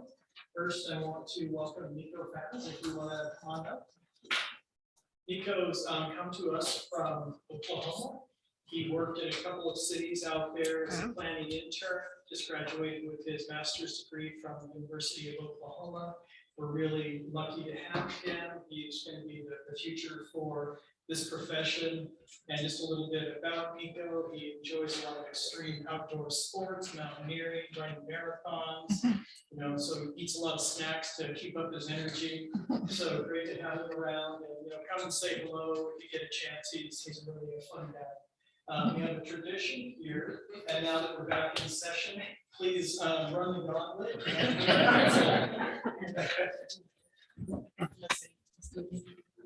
Welcome. Thank you so much. This is our own extreme support. Congratulations. I took you a lot of snacks. All right, then, thank you. Keep them back there.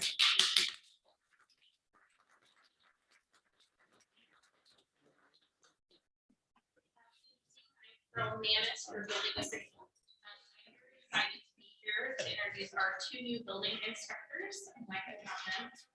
Hi. Angel joined us also from Oklahoma. Him and his family came here about 2 years ago. He's been, he has a degree in construction and has been working in HVAC and doing construction.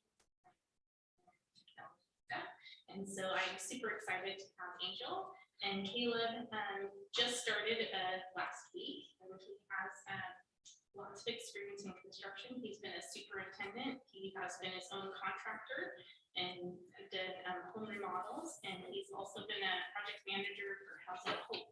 So these are our two building inspectors. Thank you.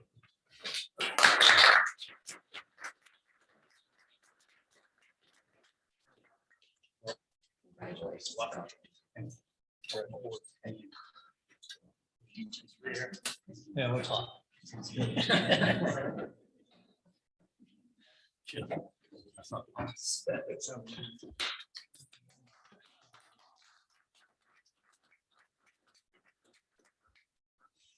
All right, good to see people around film spots. Let's move forward to citizens' comments, and in citizens' comments, what we do is we look for folks online as well as folks here in the audience who have filled out a green sheet, and we provide 3 minutes to provide citizens' comments for the city council. So but we ask, especially tonight, since we're going so long, that we do adhere to the 3 minutes and not go over that. So clerk, is there anyone online who would like to provide citizens' comments? If you do, raise your digital hand. I'm going to bring in Gabe Schmuck. Okay. Give me just a second to get him in here.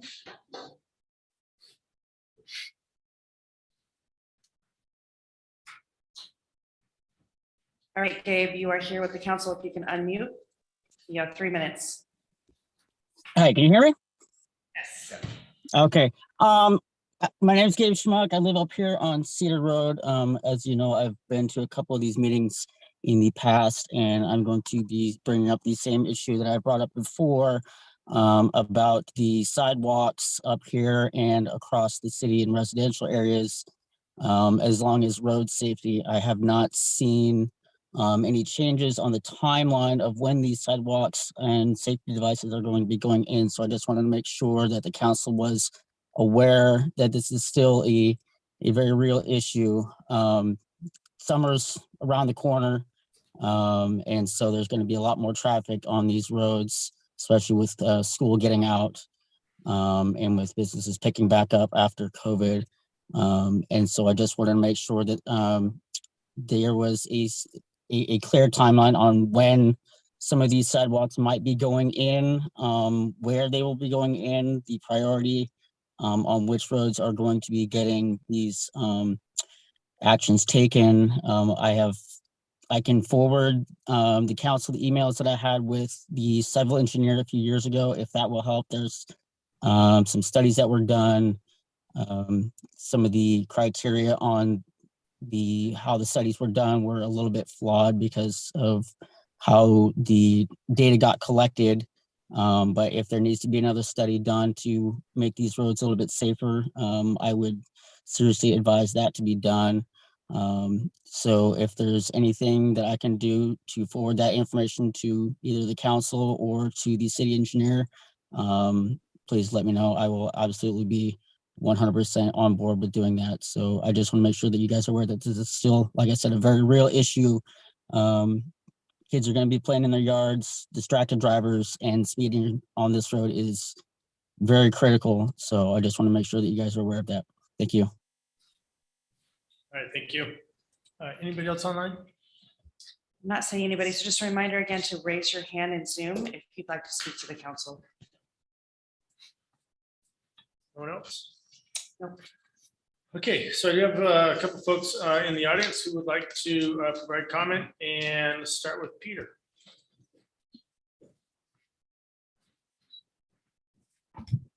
Good evening. My name is Peter Candelius. I'm the president of the Marysville Historical Society. I'm also a proud graduate of Lake Stevens High School. I'm here tonight to just give our support for the Lake Stevens Historical Society and all they do. I've been involved in the local history community for about 8 years now, and I don't think you can find a better historical society than Lake Stevens. They're professional, they know their stuff, and they're really trying to bring historical societies and museums into the next generation. There is a stereotype out there, and I won't say that it's untrue, that historical societies and museums are mostly older people. Obviously, that's not true in Marysville's case, but it's been great to watch how Lake Stevens Museum has been integrating social media into their overall strategy as a museum and as an organization. It's something that even I'm trying to emulate at my organization. I'm not doing that good of a job at. You can have all this information and you can have all these artifacts, and if you don't have a way to display them to citizens, there's really no use in having them. And by watching this group display all those things on social media for everybody to see has just been really encouraging for me, especially as a young person in the history field. The real reason I'm here is also to invite you guys to come to our museum in Marysville. We completed our museum in 2016 with help from the city of Marysville. We are currently the largest all-volunteer-run museum in Snohomish County. We're currently 100% self-sufficient financially as well. And I think that our organization and the Lake Stevens Historical Society have a lot of similarities that might make us a good comparison for you guys. We're adjacent to Jennings Park. You guys are adjacent to North Cove. We have a pioneer house in the Gale home. You guys have a pioneer house in the Grimm house, but I will say the Gale home is older. I think that there's a lot of similarities between the two organizations that could benefit, especially city leaders as they weigh kind of what the next steps are for your historical society. Now, before I go, I always give this quote when I beg for money for history purposes from governing bodies. During World War II, a member of parliament asked Winston Churchill to divert funds from cultural institutions like museums to the war effort. And he looked at them and he said, then what are we fighting for? Thank you.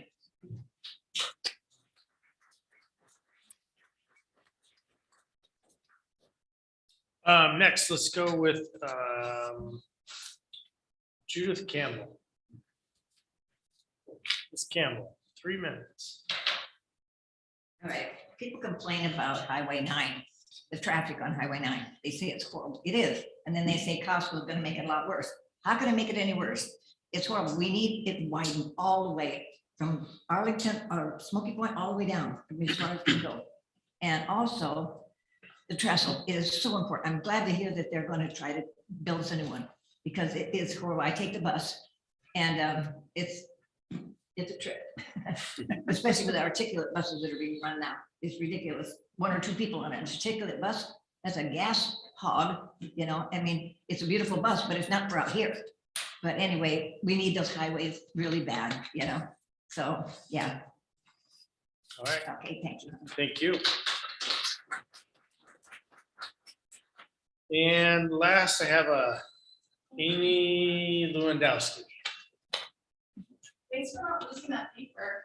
No, you're. There's nowhere else I'd rather be on the eve of Brett Gailey's birthday. Yeah. And I don't know if you all know this, but we're in the presence of a first place medal winner from the regatta. Is this what you're talking about? All right, give you 3 minutes, go. I'm here today representing the Lake Stevens Rowing Club.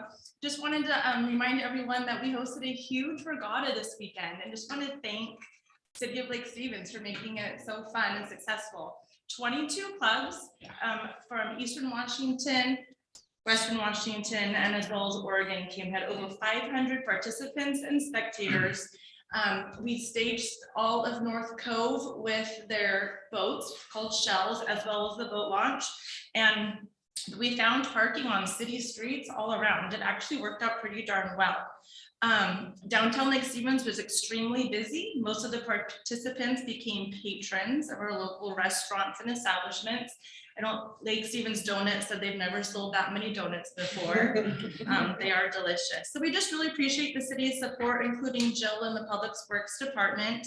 We had all of the bases really covered. It felt clean and safe. It was a beautiful weekend and it was really fun. And what a great way to show off our lake to the surrounding areas. People had a lot of questions about what was going on with the construction and they're excited to come back. We have another regatta coming up on October 29th. And I just did kind of want to throw out there for the city to maybe reconsider really partnering with Lake Stevens Rowing and utilizing this amazing building that we have. It would really help offset the cost of the porta potties that the city paid for if we could use these restrooms. It would be really fun to have a live video stream of the finish line, you know, to really make those bets count and get everyone excited. Also a place to hold our coxswains and coaches meeting. Would be great to have this indoor facility and a safe place to have respite from the weather. Also, I mean, a beer garden with everyone done rowing, it's like a no-brainer. Anyways, the regatta was awesome. I think it'd be really fun to make this event like the best ever. So thank you. Happy early birthday.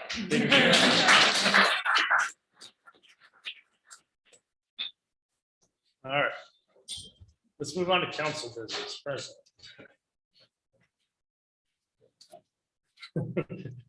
All right, Councilmember Tadjet. Yes, I have a sewer commission tomorrow. Other than that, I don't have anything else to report. Thank you. Councilmember Jorstad. Thank you. Snohomish County Health District is in the process of hiring a new health officer.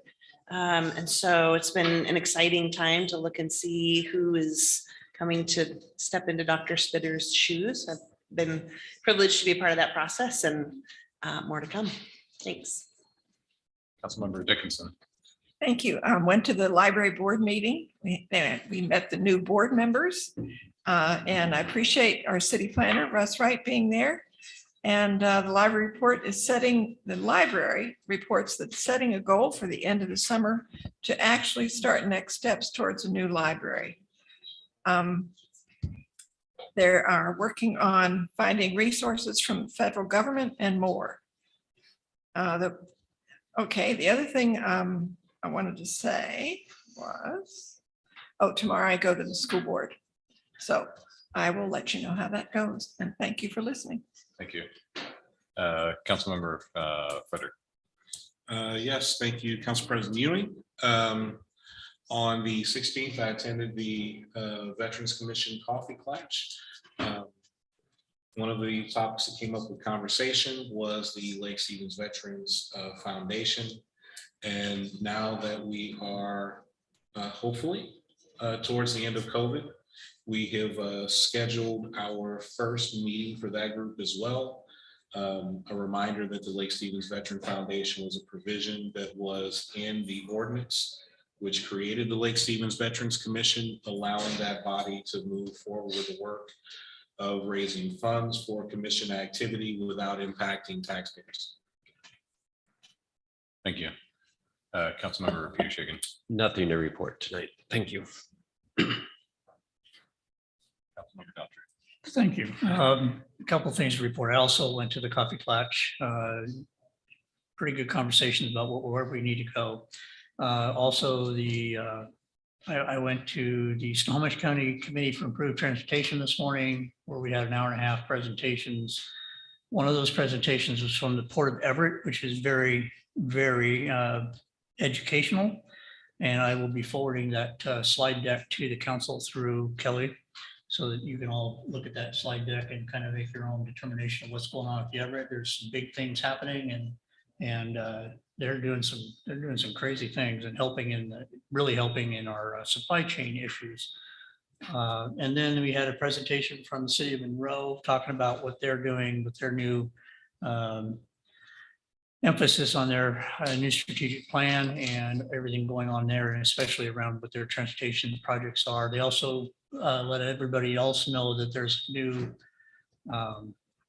financial opportunities from WashDOT for bikes and ped. So, and I called Russ on that as soon as we were done with that, and he said he just saw that this morning. So hopefully some more funding opportunities for maybe 16th or 20th for our bike and ped projects that we have coming up.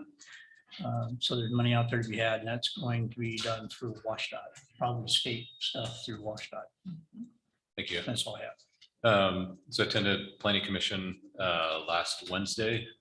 Discussion of short-term rentals is being discussed in a upcoming a discussion we had next week for council.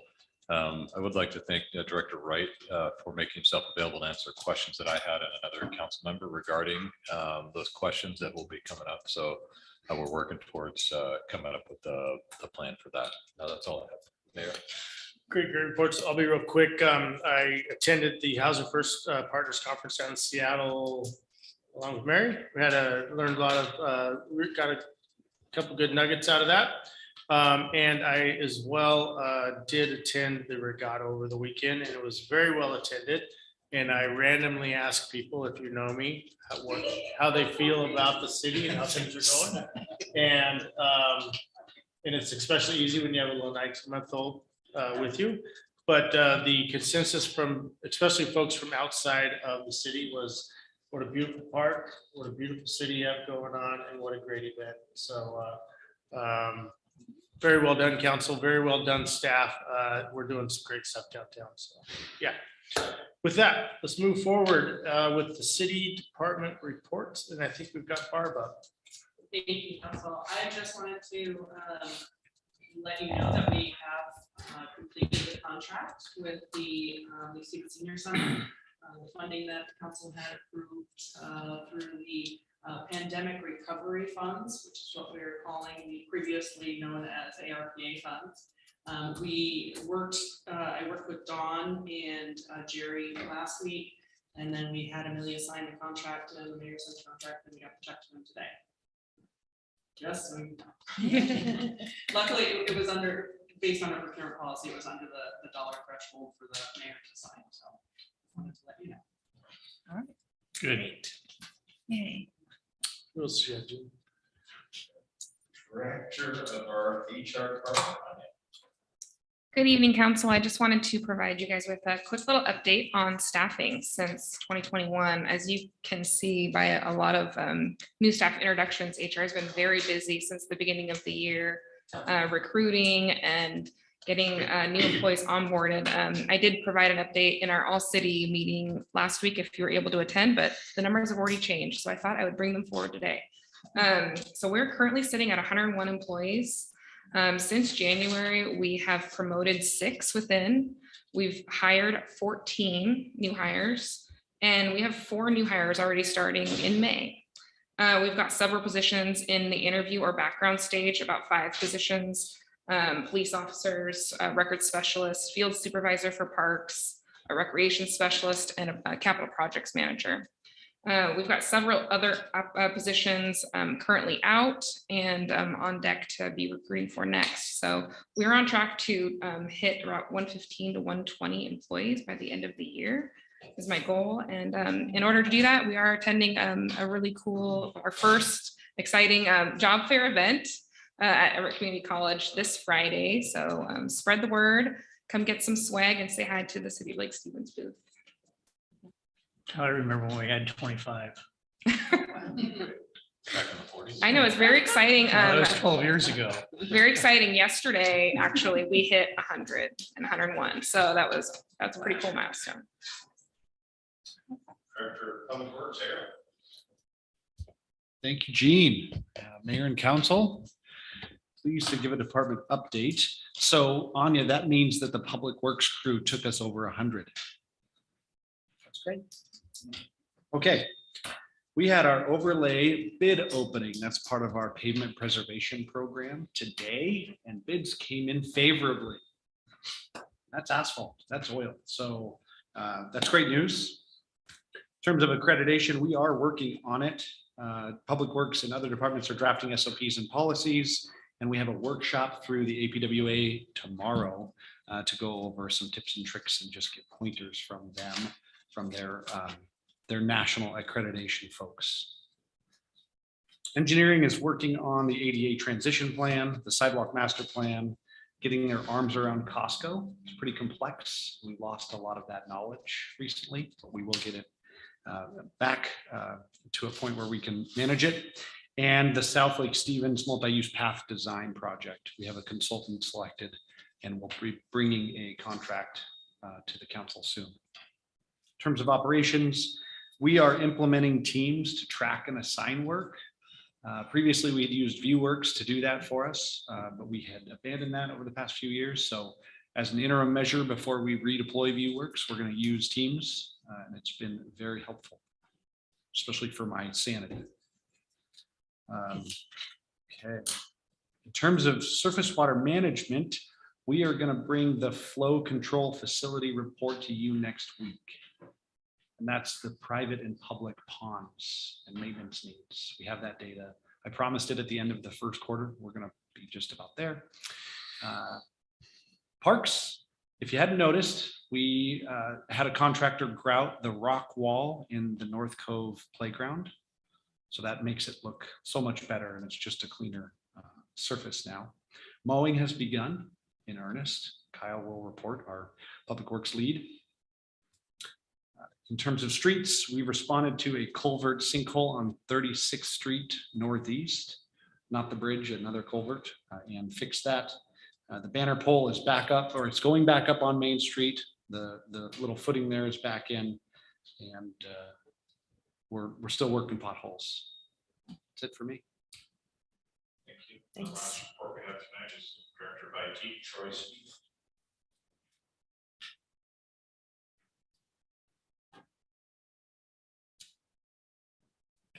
See. He's not muted. Yeah. No. Troy, are you there? I think you might have an audio issue. Having IT problem. Exactly. I will do the report. Troy will follow up with an email with all the details. But the mill upgrades are finished. We had some technical difficulties we ran into and worked most of those out. Cybersecurity phishing campaign, we saw increases, user clicking and that kind of thing. But I have to report that our team is doing really well, and we're doing our training, so that's working out well. IT was assisting administration with the overall body worn cameras, so that'll be happening. And then in GIS, Zachary is working really hard to integrate the existing stormwater data into a new industry standard stormwater utility model. That's happening. Finally, the team is still working on the Civic Rec platform online for facilities. For the email this out is to have all the detail on it. Great. Thanks, Gene. With that, let's move to the consent agenda. Can I get a motion to pass? Move to approve the consent agenda. Second. Okay, I have a motion and a second. Any discussion on the motion? Hearing none. All those in favor? Aye. Any opposed? Okay, motion passes for the consent agenda. Let's move to action items. 11A, resolution 2020. Mayor Gailey, can I just confirm that Councilmember Tajik voted yes? Thumbs up. Marcus. Yes, I did vote yes. Okay, Thank you. Thank you. And let's go to 11A, resolution 2022-06, Frontier Heights Phase 2, Russ. Okay, so tonight I will just start off by reading the entire resolution into the record for sake of brevity tonight.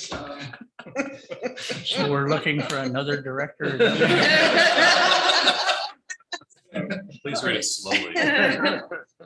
So with all seriousness, a couple of weeks ago, we brought a resolution to council in support of a grant for a museum fund. Tonight, we're bringing a resolution of support to council to support some park funding. This would be the grants going in for Eagle Ridge Park. So that's the point of this resolution, is just showing our support, and it's a part of our grant application. With that, I would just ask for a motion to approve resolution 2022-06 tonight. Happy to answer any questions. Any questions for us? I just have a point of clarification. The agenda states that the resolution is for Frontier Heights, but you're saying it's for Eagle Ridge. I'm sorry, I misspoke. It is for Frontier Heights. Okay, That is thank you. correct. Excellent. We've Thanks. already done that process. Okay. I would move to approve resolution 2022-06. Second. Okay, I have a motion and a second to pass resolution number 2022-06, and I have a second. Do we have any discussion on the motion? Hearing none, all those in favor? Aye. Any opposed? You good? Yeah. Okay, motion passes. And let's move on to 11B, revised scope of work for Lake Outlet Channel Projects Contract. Shannon. Good evening, Mayor and Council. Can everybody hear me okay? Yes. Yes. Okay. So I brought to you tonight a proposed revised scope of work to a contract that was executed in November of 2020 with David O Consulting Group. The original contract identified several projects that came out of the Lake Stevens Outlet Channel study. And based on the conversation that we had at the council retreat in February, we would like to revise that original scope of work to include some more projects that were identified as part of the channel reroute for a portion of the Lake Stevens Outlet Channel, and then also some channel and habitat restoration associated with that. I did just want to give a kind of a brief update on what we've done to date under that original contract. There were 3 main projects identified under the original November 2020 contract, and that was to replace the Lake Outlet Weir, updates a hydraulic model that was done in 1999, and to look at the flooding over Hartford Drive. To date, we have addressed some of the channel issues associated with the weir through the dredging project, and we did complete that last year, and it has helped substantially to control lake levels over this past winter and some of the downtown flooding. We've done all the modeling updates that's needed to move forward with a lot of the additional outlet channel projects. And we've started to look at Hartford Drive and that whole system and identify some additional projects that we'd like to move forward with. So with that, the revised scope of services would not result in a budget change to the original contract. But what we will be doing is adding several other projects to look to still look at the weir and look at a possible redesign for the weir that would help control the lake level better and also provide fish passage. We would look at replacing the existing culvert on Hartford Drive that conveys Catherine Creek under Hartford Drive. We would look at adding a crossing on Hartford closer to the fire station as part of the reroute of the outlet channel north of Hartford Drive back into the wetland complex, and then looking at the different components for that reroute. The revised scope of work would get each of these projects to a preliminary design where we'd be able to go out and start looking for additional funding sources. So with that, I just ask for a motion to approve the revised scope of work for this original contract, and I'm happy to answer any questions. Any questions for Shannon? So just to be clear, this is pointing towards the hybrid that we came up with in the retreat. Is that right? That's correct. This revised scope of work would identify each of those projects that we discussed in that kind of hybrid approach and get us to a point where we can take these projects to go apply for different funding. Thank you, Shannon. Yes. Quick question on the weir redesign is, what's the, I guess, what's it being redesigned to, or is it just kind of an exploratory type look as to options, or what exactly is the scope of work on the redesign? Yeah, so there's not, we don't have a specific what exactly it's going to be redesigned to, but it'll be something of an automated system and something that provides fish passage.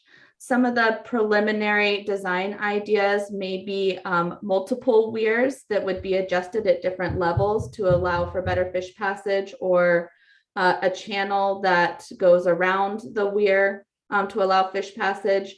Primarily, we need to update the existing weir because it is failing, and then we'd be looking for something that would be easier to maintain and operate. So hopefully something that's automated.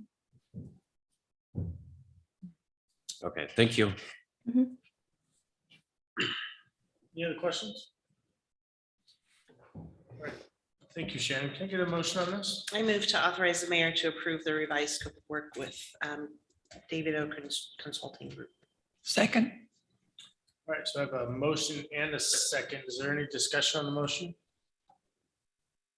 Hearing no discussion, all those in favor? Aye. Any opposed? Okay, motion passes. So with that, let's go to C, which is interlocal services agreement with Snohomish County for lake monitoring. Shannon, you're up again. Okay, you get me again. Thank you, Mayor. Tonight, I want to bring to you an interlocal agreement with Snohomish County to continue lake monitoring. Snohomish County has provided lake monitoring on Lake Stevens historically when a portion of the lake was within the county's jurisdiction. Since the Southeast annexation in August of 2021, all of Lake Stevens is now within the city's jurisdiction. We're proposing that the county still continue monitoring the lake, which includes monthly water quality samples and also the required monitoring that is outlined by the Department of Ecology for implementing alum treatments. We're requesting that we continue to have the county do the lake monitoring until the City of Lake Stevens surface water program staff has been fully staffed. We do plan on hiring 2 more people within the surface water program in 2022, and at which time we can reevaluate this contract for the city's capacity to take over that monitoring effort. In the interim, though, it's really valuable to have these consistent water quality samples and also the monitoring required for the alum treatment. These water quality samples really help us monitor the health of the lake and guide our decisions on when to treat and how much to treat, and look at other planning and conservation efforts within the watershed. So with that, I ask that there's a motion to approve this ILA, and we can revisit the need for the county to do water quality monitoring as the city grows and as we have more capacity. But I'll also take any questions or comments that anyone has. I have a quick question. Thank you, Sharon.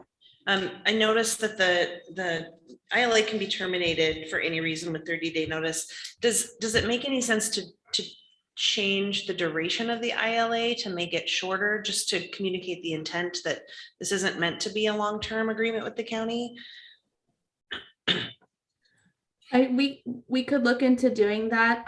The process, though, of going through the county to approve the contract and then going through our process, it just means that we will delay water quality samples, as we haven't taken any to date. The last water quality samples taken were in December, and we do need to start taking these samples in preparation for the alum treatment this year. Okay, thank you. And then is the county aware of our intent to transition this role to the city sooner than the end of the 5-year agreement? They are. We had originally intended to take it over this year, and just with our limited capacity and getting people on board in our program, we just haven't had the ability to do it just yet, but they are supportive of the city taking it over, and they are prepared for that. Great, thank you so much.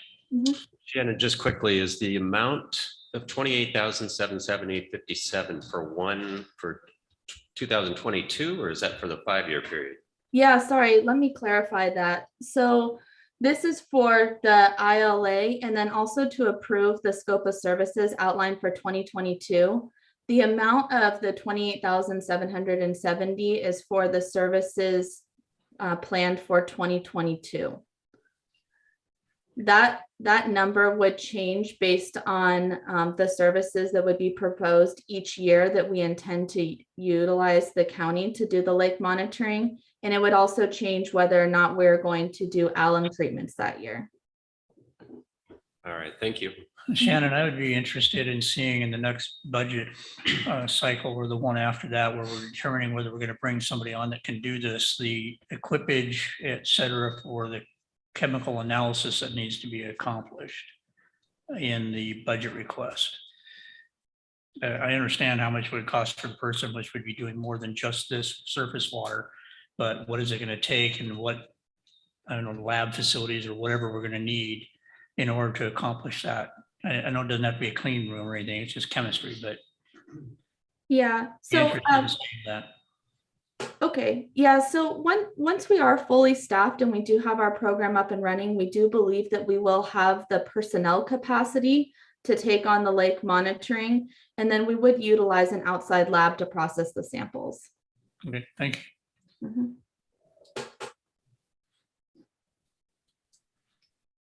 Any other questions? Can I get a motion on this? I would move to have the mayor sign the interlocal services agreement with Snohomish County for lake monitoring. Second. Motion and a Who was the second. first, second before Angie? Eric, Mary. Mary? Angie. Okay. The other woman. Are you guys sharing voices? Is Councilmember Joyce that's the second? Sure. Any discussion on the motion? Hearing no discussion, all those in favor? Aye. Any opposed? Okay, motion passes. And let's go to action item D, agreement with NWFF Inc. for health and safety training, and Aaron and Max. I'll start off if that's all right. Good evening, everyone. Good evening, council. Good evening, mayor. Thank you for giving me the opportunity to speak here tonight. I would like to propose that the city is to contract with an external consultant, NWFF, for them to provide a health and safety training program to the city, specifically the Public Works Department. A few words of background information. In 2021, the Washington Department of Labor and Industries conducted a workplace inspection at the Public Works shop and found some code violations revolving around unsafe work practices. The city was able to solve those problems temporarily, but ultimately the process revealed that there are some gaps in the safety protocols and the programs that the city has in place, mainly revolving around written safety procedures as well as employee training, and both of those facts together could potentially result in unsafe work practices of the employees in the field. As a result of this, and especially with the upcoming public works accreditation in mind, the department reached out to 3 vendors and asked them to present a proposal for a training program for the city. NWFF responded with a proposal and with very strong qualifications. They also had good reference projects, and we invited them over here to the city, and during this conversation and some following conversations with them, we came up with a unique training safety program that's specifically tailored to the city and the Public Works Department specifically. This training program that we're proposing here that NWFF would implement has 3 main characteristics.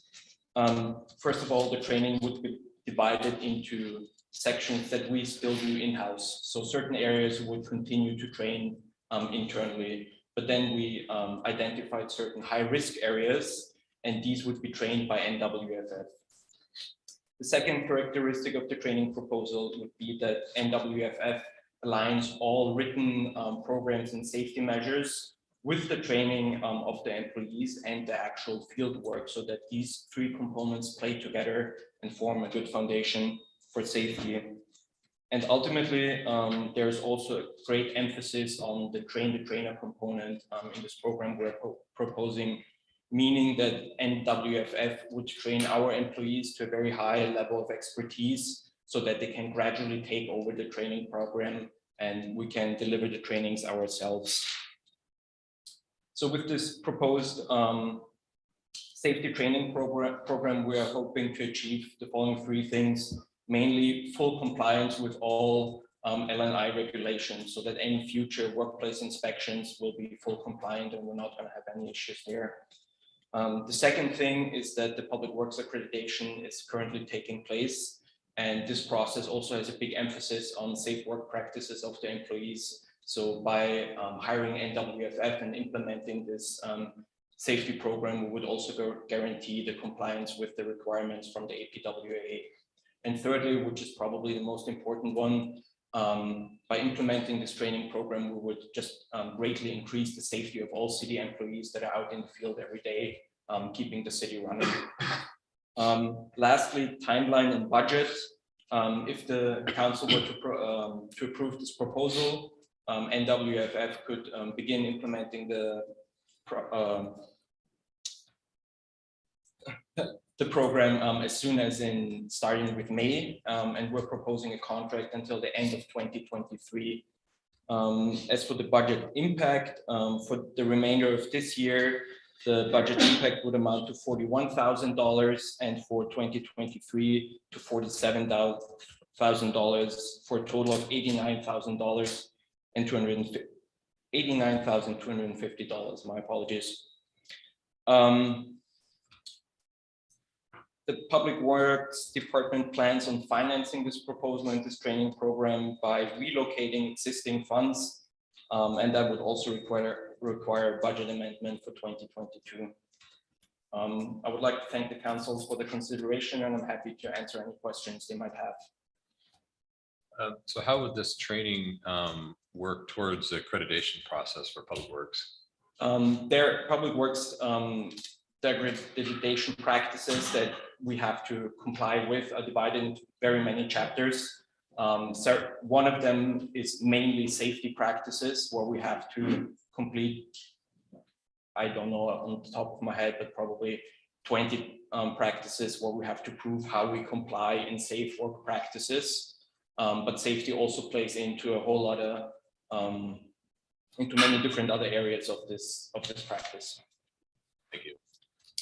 Thank you very much, Max. I'm curious, are the trainings just available to Public Works employees, or would, say, the first aid bloodborne pathogens training be open to any city employee? Not necessarily. Certain training, like you mentioned, the first aid could be open to other departments as well. It's just a matter of time and how much employees we want to train. Then we would need to increase the scope a little bit and amount more time to certain training areas. Would it be an increased cost to be able to allow additional employees to attend? I would say probably not. If we're talking about 5 people, if we say we want to train the entire city staff, then yes, that would increase the cost. Okay, we have to consider that. Thank you so much. Sure. Questions? And were we going to integrate the training capture in with NeoGov Learn? Yes, we discussed that with NWFF, and we could absolutely do that. Yes, NeoGov is pretty flexible, so the plan is to record all trainings through NeoGov. Yeah, good. Great. Can I get a motion on this? I move to move forward with the agreement with NWFF for health and safety training for the city of Lake Stevens. Second. I have a motion and a second by Mary. And do we have any discussion on the motion? Hearing no discussion, all those in favor? Aye. Any opposed? All right. Hey, Council, great evening tonight. We hit a lot of topics. We got a lot of information put onto us. So some decisions to start thinking about in the future, especially on the museum. I will get with staff to see how we want to move that forward and get with each one of you to see what you're thinking as well. It's an important part of the city, and we got to figure it out. So with that, can I get a motion to adjourn? So moved. Sure. Second. Third. What happens when you turn 51?